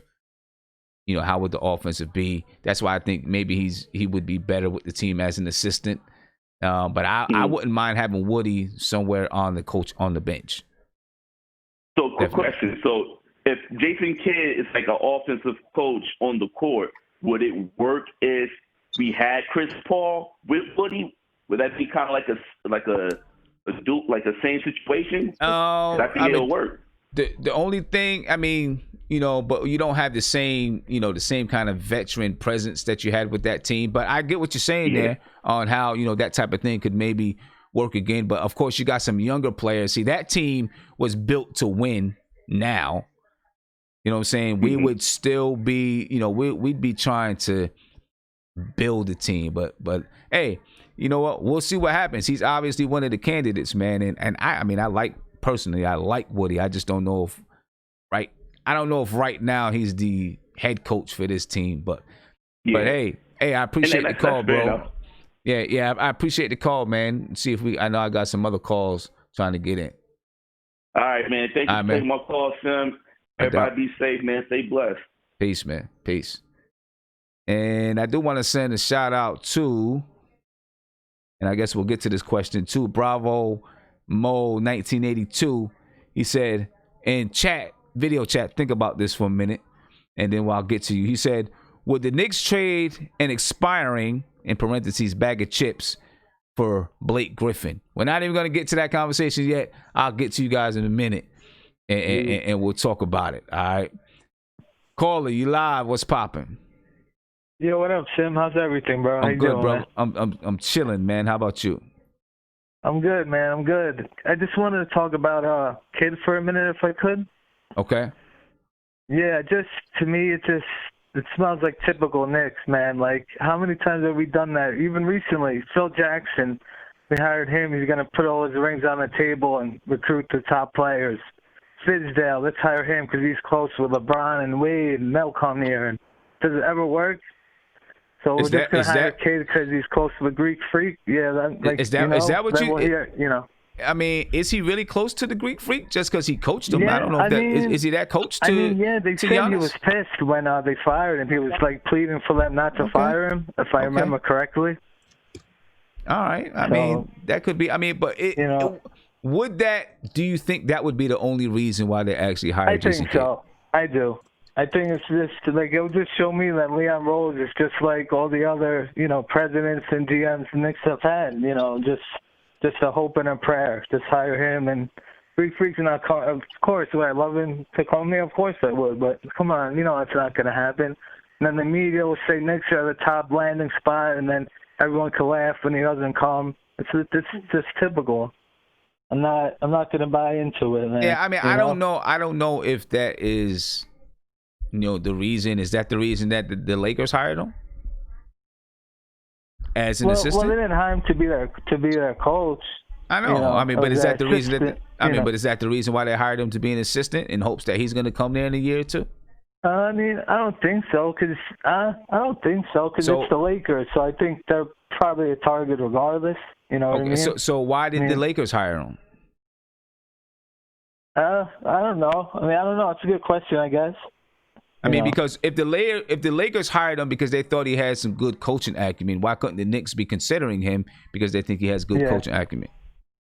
Yeah, that's true. I mean, I don't know. I guess it's just being a Knicks fan. I just always think they're just trying to outthink everyone. And I mean, because listen, every coach that the Knicks are looking at to hire is going to come from another team, right? So if you're looking at, if you're looking at the dude from Dallas, they could say, well, the Knicks are trying to get Luka. Right, because they have a conversation. You're looking at the dude from Philadelphia. Well, the Knicks think that they can get Joel Embiid, so that's why they're looking at Udoka. Yeah, you know what I'm saying. I mean, I also feel like too we could keep going. Royal Ivy, they kept him as an assistant because he's tight with Durant. How did that work? Well, you know what I mean? Like just hire the best coach. Just hire Atkinson, right? We got the young players. Just hire Atkinson. Let him, help the Knoxes improve. Obviously, he has to improve a lot. Maybe it'll help Frank and Barrett. Just hire the best coach, whoever you think is going to be the best fit. But maybe that's why maybe that's why they're doing such an extensive coaching search because they want to, because they do want to hire the best coach. My bigger question though is, what is their plan with the coaching? What are they looking for? Because they're going from someone like Tom Thibodeau, who has a lot of experience, to guys that we never heard of who have only been assistants in the NBA. So what are they? What is the plan? That's my deal. What is the plan? What's the philosophy? I don't know. To me, I would just hire someone who's good, who, with young players, obviously, we're not a win-now team, so I don't know. My guy would just be Atkinson, man. He's good with young players. I know. But Leon Rose, he's got to make the hire, not you. So he's got some. I don't know what he's thinking. That's what I'm trying to figure out. The assistants I heard, Udoka, I've heard a lot of good things about him too. And the one from Dallas, I can't think of his name, but they also. I like what Rose is doing. He's looking at a bunch of different people. From everything I'm seeing, all the scouts and assistant GMs he hired are all really good. Were good choices. So, and also the one thing you were saying about Paul, I don't think now is the time to start. I know you're gonna hate what I'm gonna say because what do you say, tankster wankster? Like, when I'm just looking at next year's draft, I just don't know that now's the time to try and, like, it is the time. At some point, you got to win. You can't keep looking and saying, next year's draft got this guy, next year's draft got that guy. At some point, you got to say, F all of that. We got to try to make the playoffs. You know what I'm saying? Because if not, you're doing Mitch a disservice. You're doing RJ a disservice. Frank Ntilikina, you're doing them a disservice because you're not playing to win. So you're not helping those guys out. Whoever we draft this year, you're doing them a disservice if you're not playing to win. You gotta play to win. You gotta try to make the playoffs, man. That playoff experience is invaluable. All right, and let me clearly, change it. Maybe bro, I'm just saying maybe not getting Chris Paul. Like, just play the young kids and see where that gets you. You know what I'm saying? I'm not saying just go and blow games on purpose. You know what I mean? I'm just saying I get it. Just keep playing the young kids and, you know. I mean, is Paul gonna? I mean, I don't know. Is it worth it? I understand what you're saying. Paul? I think so. Listen, at one point, I was like, you know what? It's not, because it's eating up so much cap space, right? Yeah, right. But then, you know, I listened to people like Mark, and he just kind of convinced me, like, we're not getting anybody in free agency. If you can bring in Chris Paul, yes, he eats up some cap space. Like, what else are we saving the cap space for, right? Yeah, I get that. Yeah, he eats up some cap space, and then there's other moves that you can make if you want to free up some money. You know what I'm saying? But what he brings to the team is something that we've been missing since Jason Kidd. Yeah. Right? I think if we want Paul, I do think there's a very good chance we could get him, because I've been hearing that OKC, they want to tank. They're not going to try and sign Gallinari next year. They want to get one of those top 2 picks. They said they're going to try and trade Adams, Schroeder. The only one they want to keep, obviously, is oh my God, that's SGA, Gilgeous-Alexander. Obviously, they're not trading that kid. That kid's going to be probably going to be an all-star point guard very soon. That's why, I don't know who it was. Someone called, like, last week. They were like, the Knicks should trade for SGA. I'm like, what? Like, that's not going to happen. They're not trading that kid, that's for sure. I think that was savvy. But, hey, my man, I appreciate the call, bro. All right, thanks a lot, man. Have a good night, bro. No doubt. Thanks. And listen, I know so many people's trepidation with Chris Paul. You know what I'm saying? So much trepidation with Chris Paul because of his contract situation, because he's 35 years old. I think that people are missing in I understood it back then, and I was a little afraid of that contract too.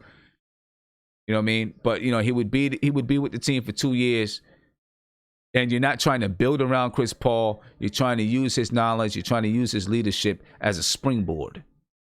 You know what I'm saying? And that just might be worth it, you know, to use it as a springboard. But beyond that, fighting for that 8th seed, if you can put together a team that's going to fight for that 8th seed, I think is just important, man. We need RJ Barrett and Mitch and any of our other young guys learning to fight for something. You know what I'm saying? Learning how to play in pressurized situations. We need that. You know what I'm saying? I'm just so tired of, we got another draft pick coming. Let's get this draft pick and see what happens. Let's get this draft pick. I mean, you're not accomplishing anything. You're not accomplishing anything at all, man. You know what I'm saying? We've got to try to, like, really try to win. And I see, you know, really try to win, in my opinion. And Kaiser, thank you for the super chat. He said, we've been trying to win. Let me get this. Let me get this back up here so I can read it out. If I can find it. Where'd it go? He said, we've been trying to win. We played the vets the whole year. So you want to do that again.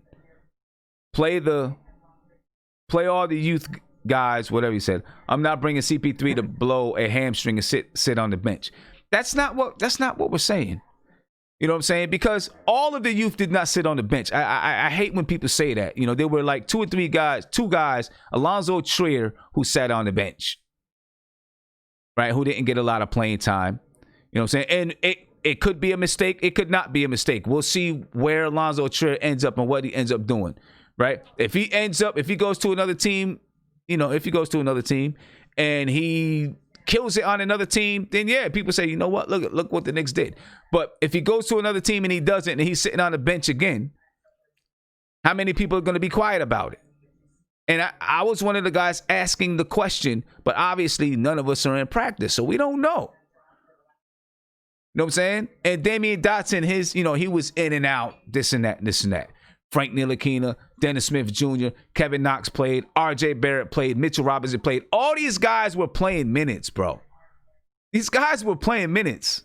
I mean, we sit here and we act like these guys were sitting on the bench and they weren't playing at all. That's not the truth. These guys were playing minutes. You can go look it up.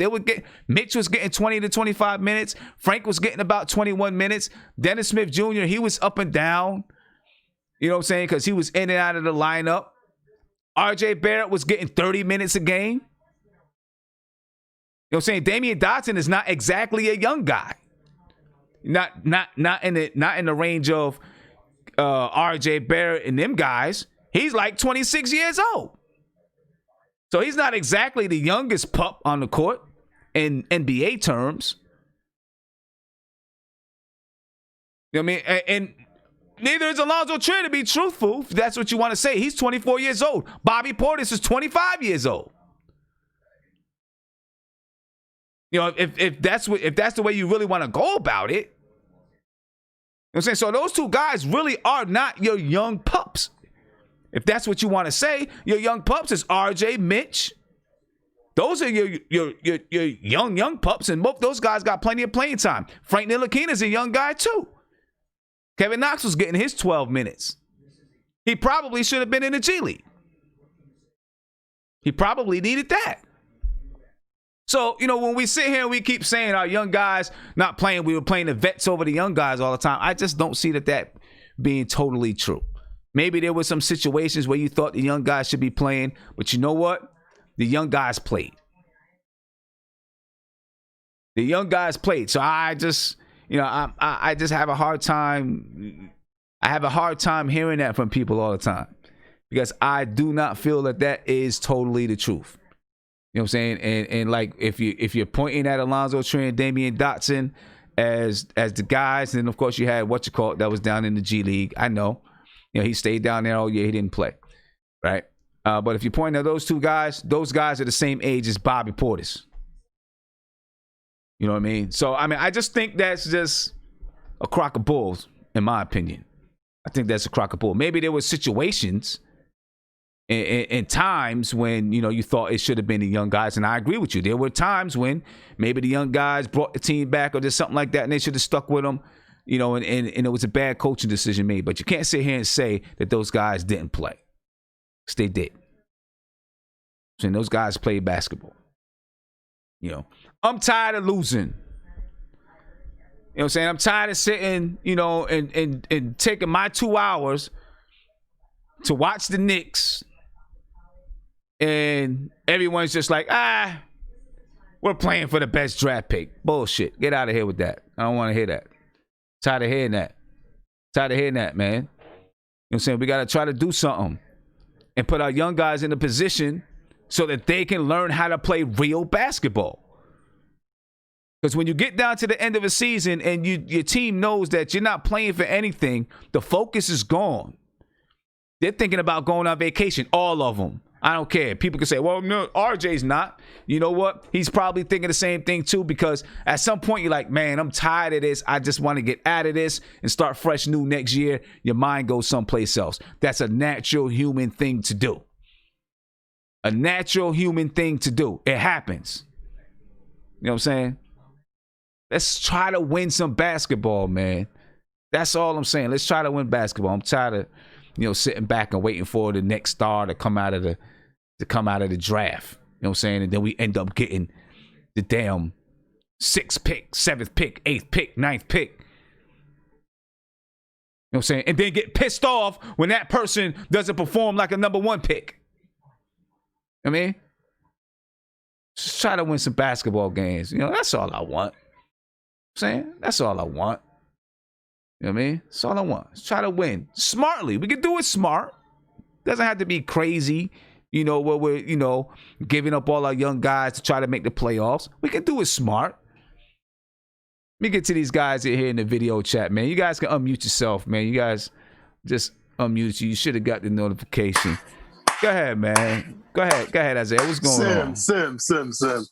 You don't understand, man. When you speak like this, when you speak like this, man, I love it because you're spitting all facts, no printer. Sim, I agree with you, man. Look, at the end of the first of all, that was whack. I caught it, Guillermo. I just didn't want to say that. Wow. I know. He sent me a couple flowers, so I couldn't hit him with that one. Yeah, thank you. But you know what's so crazy, Sim? You know how a lot of these people are hypocrites, Sim? You want to know how? I'm going to say the game.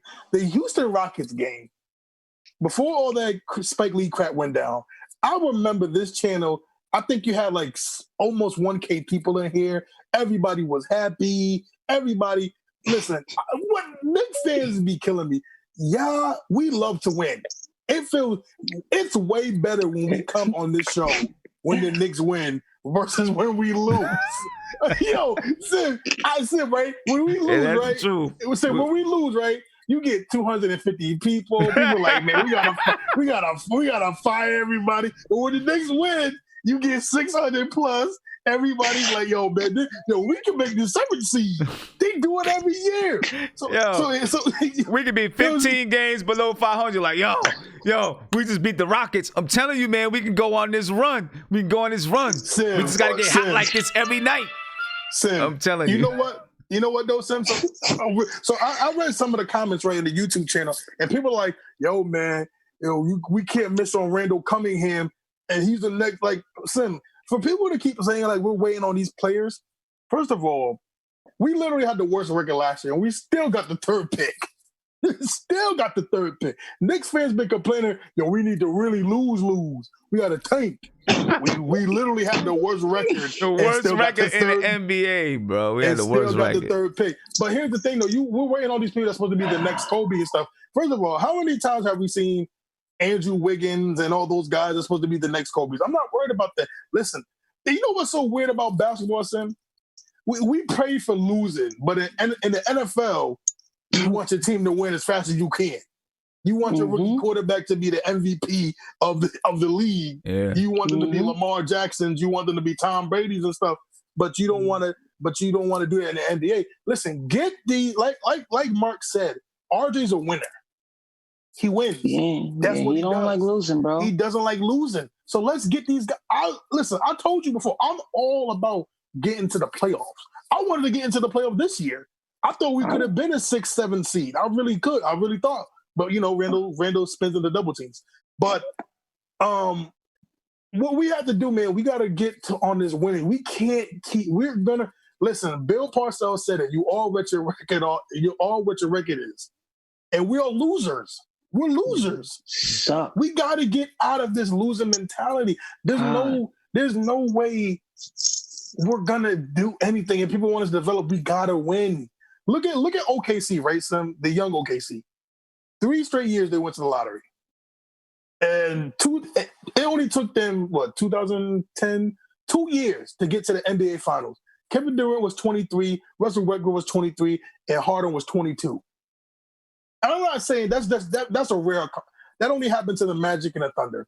So those are the rare commodities. But if you get these young guys into winning mentality, Sim, it's gonna change everything. And we can just start getting from the 7 seed to the 8, or the 8 seed to the 7 seed, maybe start getting to the 6th and 5th, and work our way up and do it the right way. That's how we do it. We're gonna feel good.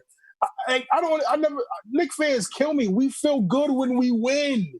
We listen, we got to start winning. The time is now. We can't keep looking at Knicks because we're going to keep doing that. Like you said, so we're going to keep doing that next year. Like, okay, we lost. Damn, we only got the 5th pick. Oh, we like that player. Oh, man, he sucks. Well, next year, this dude's going to beat it. We can't keep doing that. We gotta win. We got to start winning. That's what we do. This year, Sam, hopefully, if everything falls in place for us and we get Chris Paul and hopefully we get LaMelo Ball, if we can get to 35 to 38 wins, when we can maybe squeak into this 8th seed. That's how we start off. That's how we got to do it. Yeah, man. I yield my time. Yeah, man. Listen, I said, Sim, that's the way you give it to your callers when they spill nonsense. That's what I appreciate that, because Jesus Christ, I've been on the show for at least 2 years. It's been like 3. 2 years and a half. 2 years and a half. 2 years and a half. And when the Knicks lose a game, it's like rolling over in the fetal position and you don't want nobody to touch you. That's how I feel after the Knicks lose. When they win, it is like hitting the lottery, literally. Like, no, seriously. We need help. We need therapy, because we continue to watch this team lose and we come back. Lose and we come back. And then we give ourselves this little hope that the Knicks is going to win next year. No, it ain't going to happen until we get it situated the right way. Okay? And the thing is, bro, for Knicks fans, just watching RJ Barrett body his mannerisms through this year, it bothered me, because you want your young player, especially someone that wants to be here. I'm going to keep on spearing that, because he wants to be here. He screamed to the mountaintop. So you Knicks fans better to listen to that, because in the next 2 to 3 years, if he said, no, I can't do this no more, we're going to be at square one again. And we need a hope of, like, there's no way that the Knicks should be on TV every weekend. I want to go to Garden games where I can get a dub. I want to get a dub when I go to these games. I don't want to go to a Knicks game and lose. And as I walk through the building, I'm going to say to myself, yeah, the Knicks is about to get blown out by 20. Look at that. I don't want to be that type of fan. So you Knicks fans talking about this and that, get the draft pick. Listen, I'd rather have a player than a damn draft pick. Seriously. I'd rather have that player that he know what he's doing on the floor, you know he's going to give every night, than a player who we have to worry about from night to night. It's stressful. It is stressful, bro. It is very stressful. We need help as fans, honestly. We do. Because I hate coming on the show having to ramble and rant when we lose. Okay? I hear you, man. I'm with you. And then Mark, you low key like that shit, though. And we start arguing and fighting and all kinds of crazy stuff, man. You know. Sam, if you ever look at when I really get mad, it's when we lose those close games when we could have won the game. If you go back into the archives, anytime the Knicks had that little window chance of winning and we lose that game over something so dumb, that's when I get hot, because Jesus, it's like you're on a way to a win, and then something you say to yourself, you're saying to yourself on the television, this is about to happen, and this is why we're about to lose the game. And it happens every time. Every time. I hate you. So, hey, Justin, what's going on, man? I was watching the show just now. You took it right out of my mouth already. I ain't got nothing to say. You just said it for me, man. I'm tired of the next year we get the first pick, we get the 4th pick, and this guy's coming in the draft. That guy's our savior. Giannis Antetokounmpo in 2 years is our savior. We thought Kevin Durant was our savior. It's like you said, it's time to win. It's time to win. Hey man, it's time to put that out there. So I'm feeling what Leon Rose is saying, and I'm just hoping that he's gonna be smart in the way he makes his moves, so that we're not hamstrung, and it can be done. But I was watching it earlier, what you were saying though, and I like what Leon Rose is doing with the expansion of his coaching search, because I think he's trying to find, even if it's some assistant. And I don't want to hear about, the coach from Dallas, Luka's coming to New York because of that. No. I'm trying to find a coach that I feel like is going to fit. And he could say, okay, what's going to be your system, your style of play around basically RJ Barrett and Mitchell Robinson. That's why I think he's trying to find that one coach. Because in Leon Rose's mind, I feel like he's thinking like you. It's time to put this team to win, not put this team to, oh, well, we lost 50 games, 40 games, and we're going to get the 7th pick next year. No, he's trying to build something now. That's what I think. Yeah. And it's like Mark said, I like his unpredictability. I like people that's unpredictable because he might end up doing something that will change his whole franchise, bro. So, like I said, we're on the ropes right now, and I kind of like it because it's just best that way. Because it's like getting a GM, and it's like, yeah, we know who he's gonna get, and it's a coach that most people don't like Fizdale for some case. You bring in Steve Mills. Fizdale's the coach. It's like you knew that was going to happen. With Leon Rose right now, I don't know what he's capable of. He did want Mike Budenholzer though. He did want Mike Budenholzer. Yeah, but he wasn't coming here to come here and not go play for Giannis. And he did want Steve Kerr. You got to give him that. He did want Steve Kerr. I'm not defending them. Isaiah, Julian Tran said Isaiah was ranting about hyping up draft picks and then gets wet over LaMelo Ball.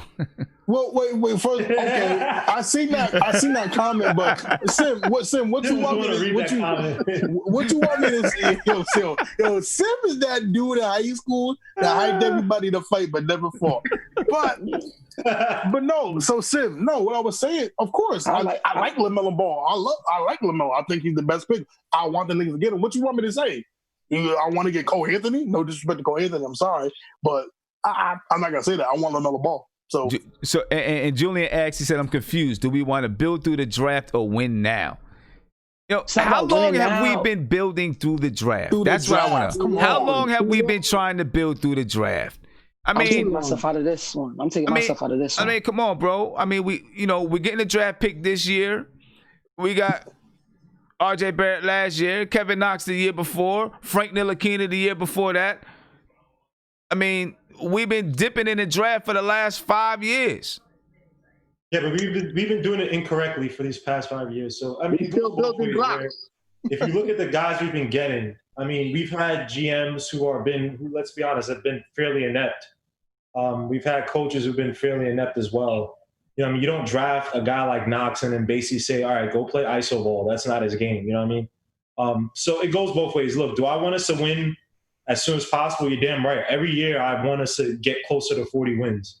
But again, I'd rather it be organically because we've had years where the Knicks have thrown first-round draft picks, future picks at this guy to build it up quickly, and it's fall flat on our face. So I'm not saying I'm tired of losing. I put my mind on so many other sports just to numb the pain of the Knicks. Like I said, in '99, I was walking around with a Bible praying that we were going to beat the Spurs. God looked at me and he said, yo, just sit down, man.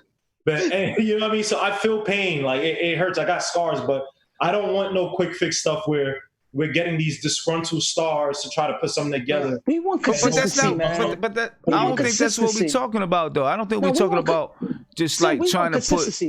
I don't think we're talking about trying to put together like disgruntled stars. You know what I'm saying? But I'm saying the process has to be.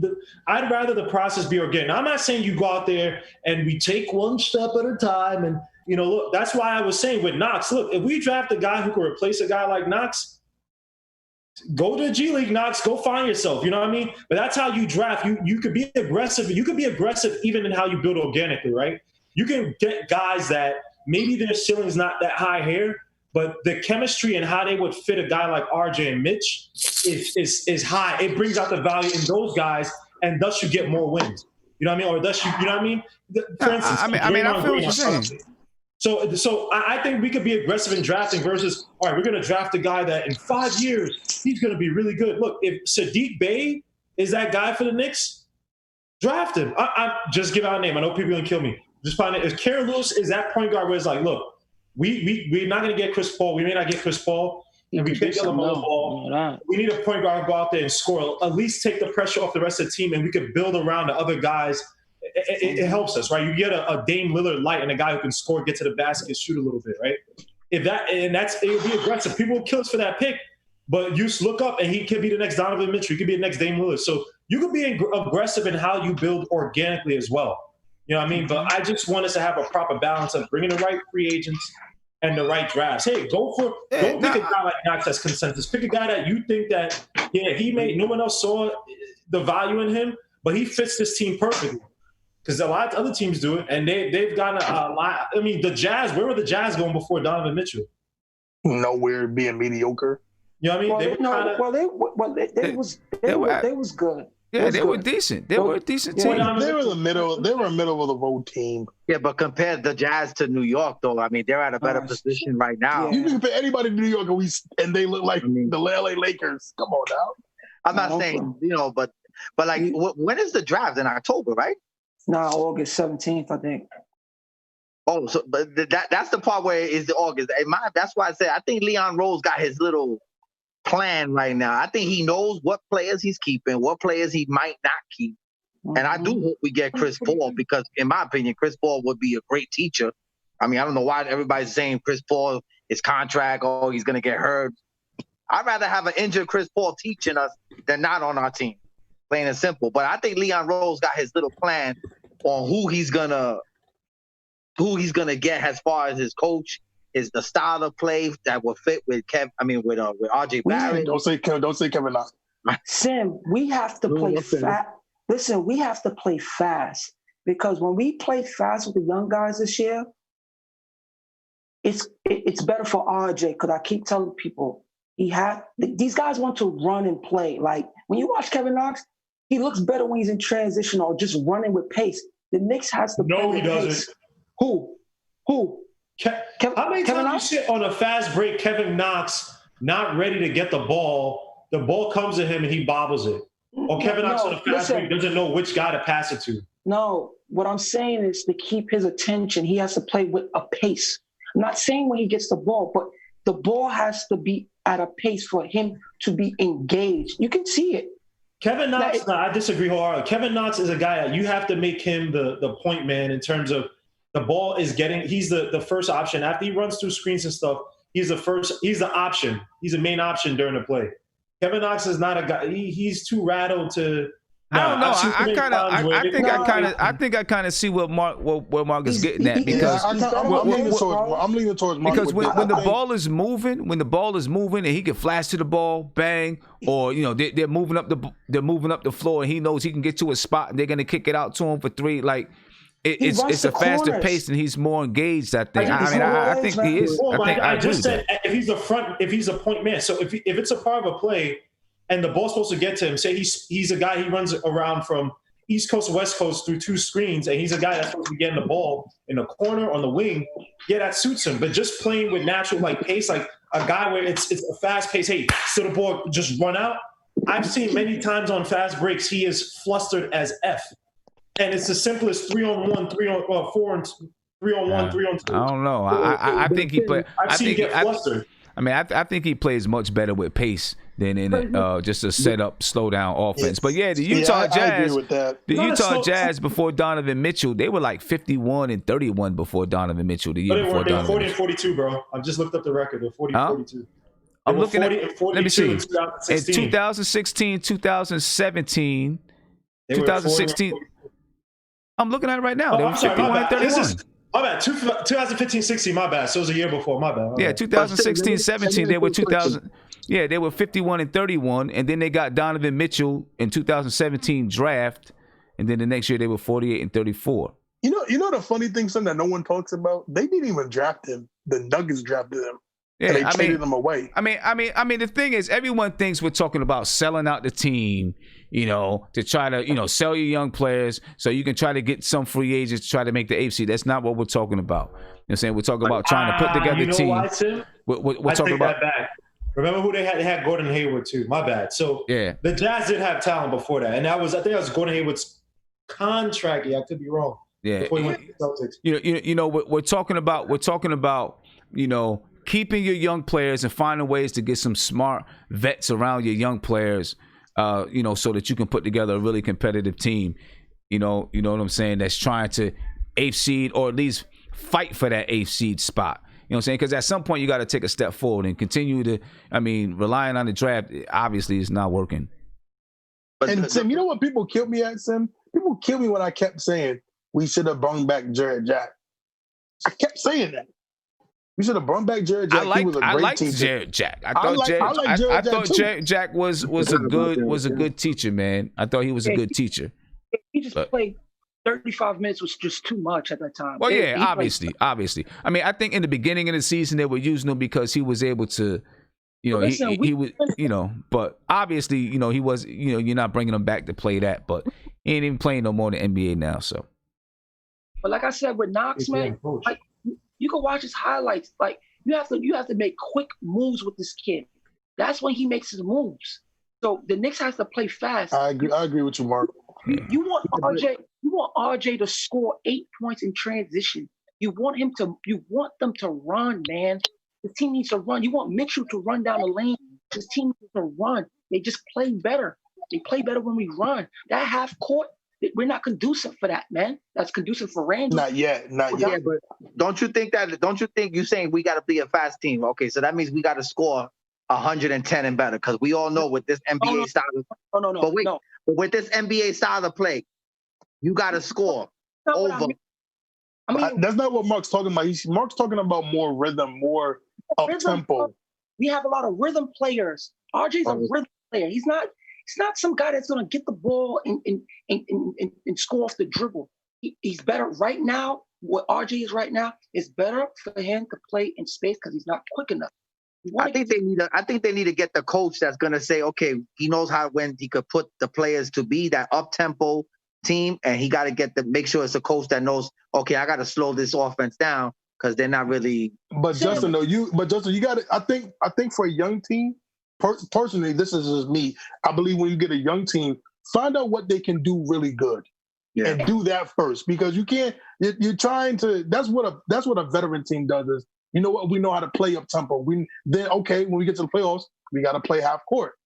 For young teams, you got to find out your niche. What do y'all do good and do that until they stop it, and then you muted yourself. But you got to, you know what I'm saying? Yeah. Go ahead, Mark. Could you do me a favor? Could you bring up Knox highlights and just watch this kid when he's playing, just to show the chat and to show everybody what I'm talking about. Well, I ain't gonna be able to do it now, but I mean. I ain't gonna be able to do it now because I'm about to head up out of here in 2 minutes. but we can do a video on that though. Yeah, I'm watching it right now. In he knows how to play in pace. He does. It's when the offense bogged down, it is terrible for him. Well, again, the offense was dump it to the guy down low. Again, when we talk about plays with Knox, again.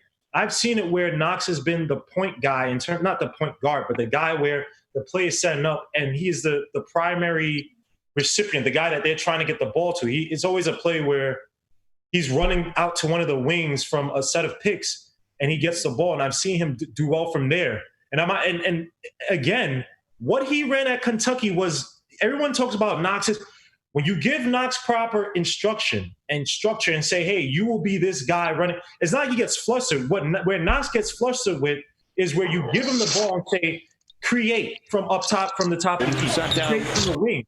His driving to the basket, at times, if he doesn't have a clear lane, it becomes very linear, where he tries to do this drive, and then use his shoulder, and then tries it. And if he doesn't get proper leverage on his man, he can't. So Knox, again, we try to make it seem like Knox is this. I think it's more a sense of him being flustered because, again, at Kentucky, he flourished under a system where he was running around a bunch of screaming. He was a primary scorer, or one of the primary scorers for that team. You need proper instruction from coach because you can say a team to go out and run with pace. You cannot find me teams that literally just live off of running off of pace. You have to also have a half court. But we're not. I don't think he's talking about just running up and down the floor. Pace within the offensive set. Like the ball ain't sticking, the ball is moving, boom, boom, boom, boom, boom, shot. Boom, boom, boom, boom, boom, shot. Not just up and down. So it's forcing him to make plays and to make moves. That's what you want to put him in that situation, because as I'm watching, he makes better decisions when the ball is just flinging. When it's just flinging, now his brain is adapting to the pace of the game, and he plays better that way. I'm watching. Yo, Mark, here's my last thing. I know you got to go. Can I ask this real quick to Mark? I know RJ's your man and everything, but Would you rather have would you rather have RJ or KP? Oh, don't do this, man. Don't do this. Don't we're not even gonna answer that, Sim, Joe. Right Sim, now. can I say something, Sim? Can I say one thing, Sim? Look at that's sad. That is. He can't even say RJ. See, Guillermo, why do you do this to Mark? Because you know Mark is gonna go on a 30-minute rant, and we don't need to hear this right now. Nick fan. This is a Nick fan for you. Look at him. RJ. Yeah, I'm gonna give you props because the last chat, y'all was funny in that chat. And when you said, if you say KP 3 times, Mark's gonna. So I said I was screaming, and that's probably your best joke on this show, bro. But listen, I'm not talking about him no more, man, because it starts so much beef in this chat, and I don't like the confrontation anymore. So I don't like the confrontation anymore. You're the only person who gets mad. Look at you. This is sad. Hey, Sim, I just want to say the KP. Oh, here we go. Hey, Sim, I'm gonna just say this. Tomorrow night, I'm gonna be on Sportscaster, and what this next episode is gonna be is pretty much an extension of the episode we did tonight. Talking more about the coaches. I'm probably gonna talk more about the Nia Long dude. I'm just call him Nia Long. I'm gonna call him Nia Long. What you say? Emu Doka? Is it Ime or Ume? That's it's IME. IME. Ime? Yeah. Ime Udoka? Yeah, so what I'm doing, Sim, I'm gonna do an extension of tonight's talk, on Sportscaster tomorrow. Maybe probably talk more coaches and just get more, in depth with it a little bit about the coaches. And then my next video that I'm gonna do is RJ Barrett and the disrespect he's receiving from the league. We're gonna talk about it, everybody. I'm gonna put my link in Sportscaster right now, so everybody come add. It's a great time. I'm trying to be, my own man. I don't need Simeon. Oh. You know what I'm saying? Because so that's all how. Right. So then don't say it on my show. See, this is what happens. So this is what. Listen, you're gonna lose me like you lost the Prince, like you lost. You just said I don't need Simeon. So why you saying it on the show then? I'm playing, man. You know I need you, man. Come on, I need you. Anyways, man, listen, Sportscast is gonna be fun tomorrow, man. We have a great time on there. Shout out to Sim and the other Sim. I think that's Sim twice. But Sim Simmer. No, it's not me twice. He's in this chat too. Not right now. I don't know if he's in it now. It's so simple. It's Simmer. Simmer. I don't know why I keep messing it up. Simmer. But yeah, man, we're gonna have a fun time tonight, man. I mean, tomorrow night, y'all. And then, like I said, my next video is with RJ Barrett. And then I got a surprise video that I'm working on still. I don't know the title of it, but it's going to be really great, guys. Sportscaster, it's going to be fun, y'all. Come join my boy. Mark, I see you. Mark, come join me, man. We waiting for you, Mark. We waiting for you, baby. Well, we're going to get up out of here. I appreciate you guys for being on with me, man. I'll catch y'all tomorrow. And I do want to give a shout out to Kaiser Soul 718, just to kind of end it. Thank you for the super chat. He said, no redos, new coach, new direction. We'll see. Well, I don't know exactly where they're looking to go, but we will see if that's what's going to happen. I don't know. You know what I mean? Like I said, tomorrow I will be on at 12:30. We're going to do a daytime edition of Knicks Weekly. Not exactly sure what time Isaiah's getting on, but I'm pretty sure he'll jump on and advertise that he's going to be on Sportscaster at whatever time he's going to be on. All right. But I'll see you guys tomorrow at 12:30, ladies and gentlemen. I'm out of here. Be peaceful, and I'm out of here. Oh, make sure you subscribe to the channel. If you're not subscribed, make sure you subscribe and ring that notification bell and smash that like button right now. I'm out.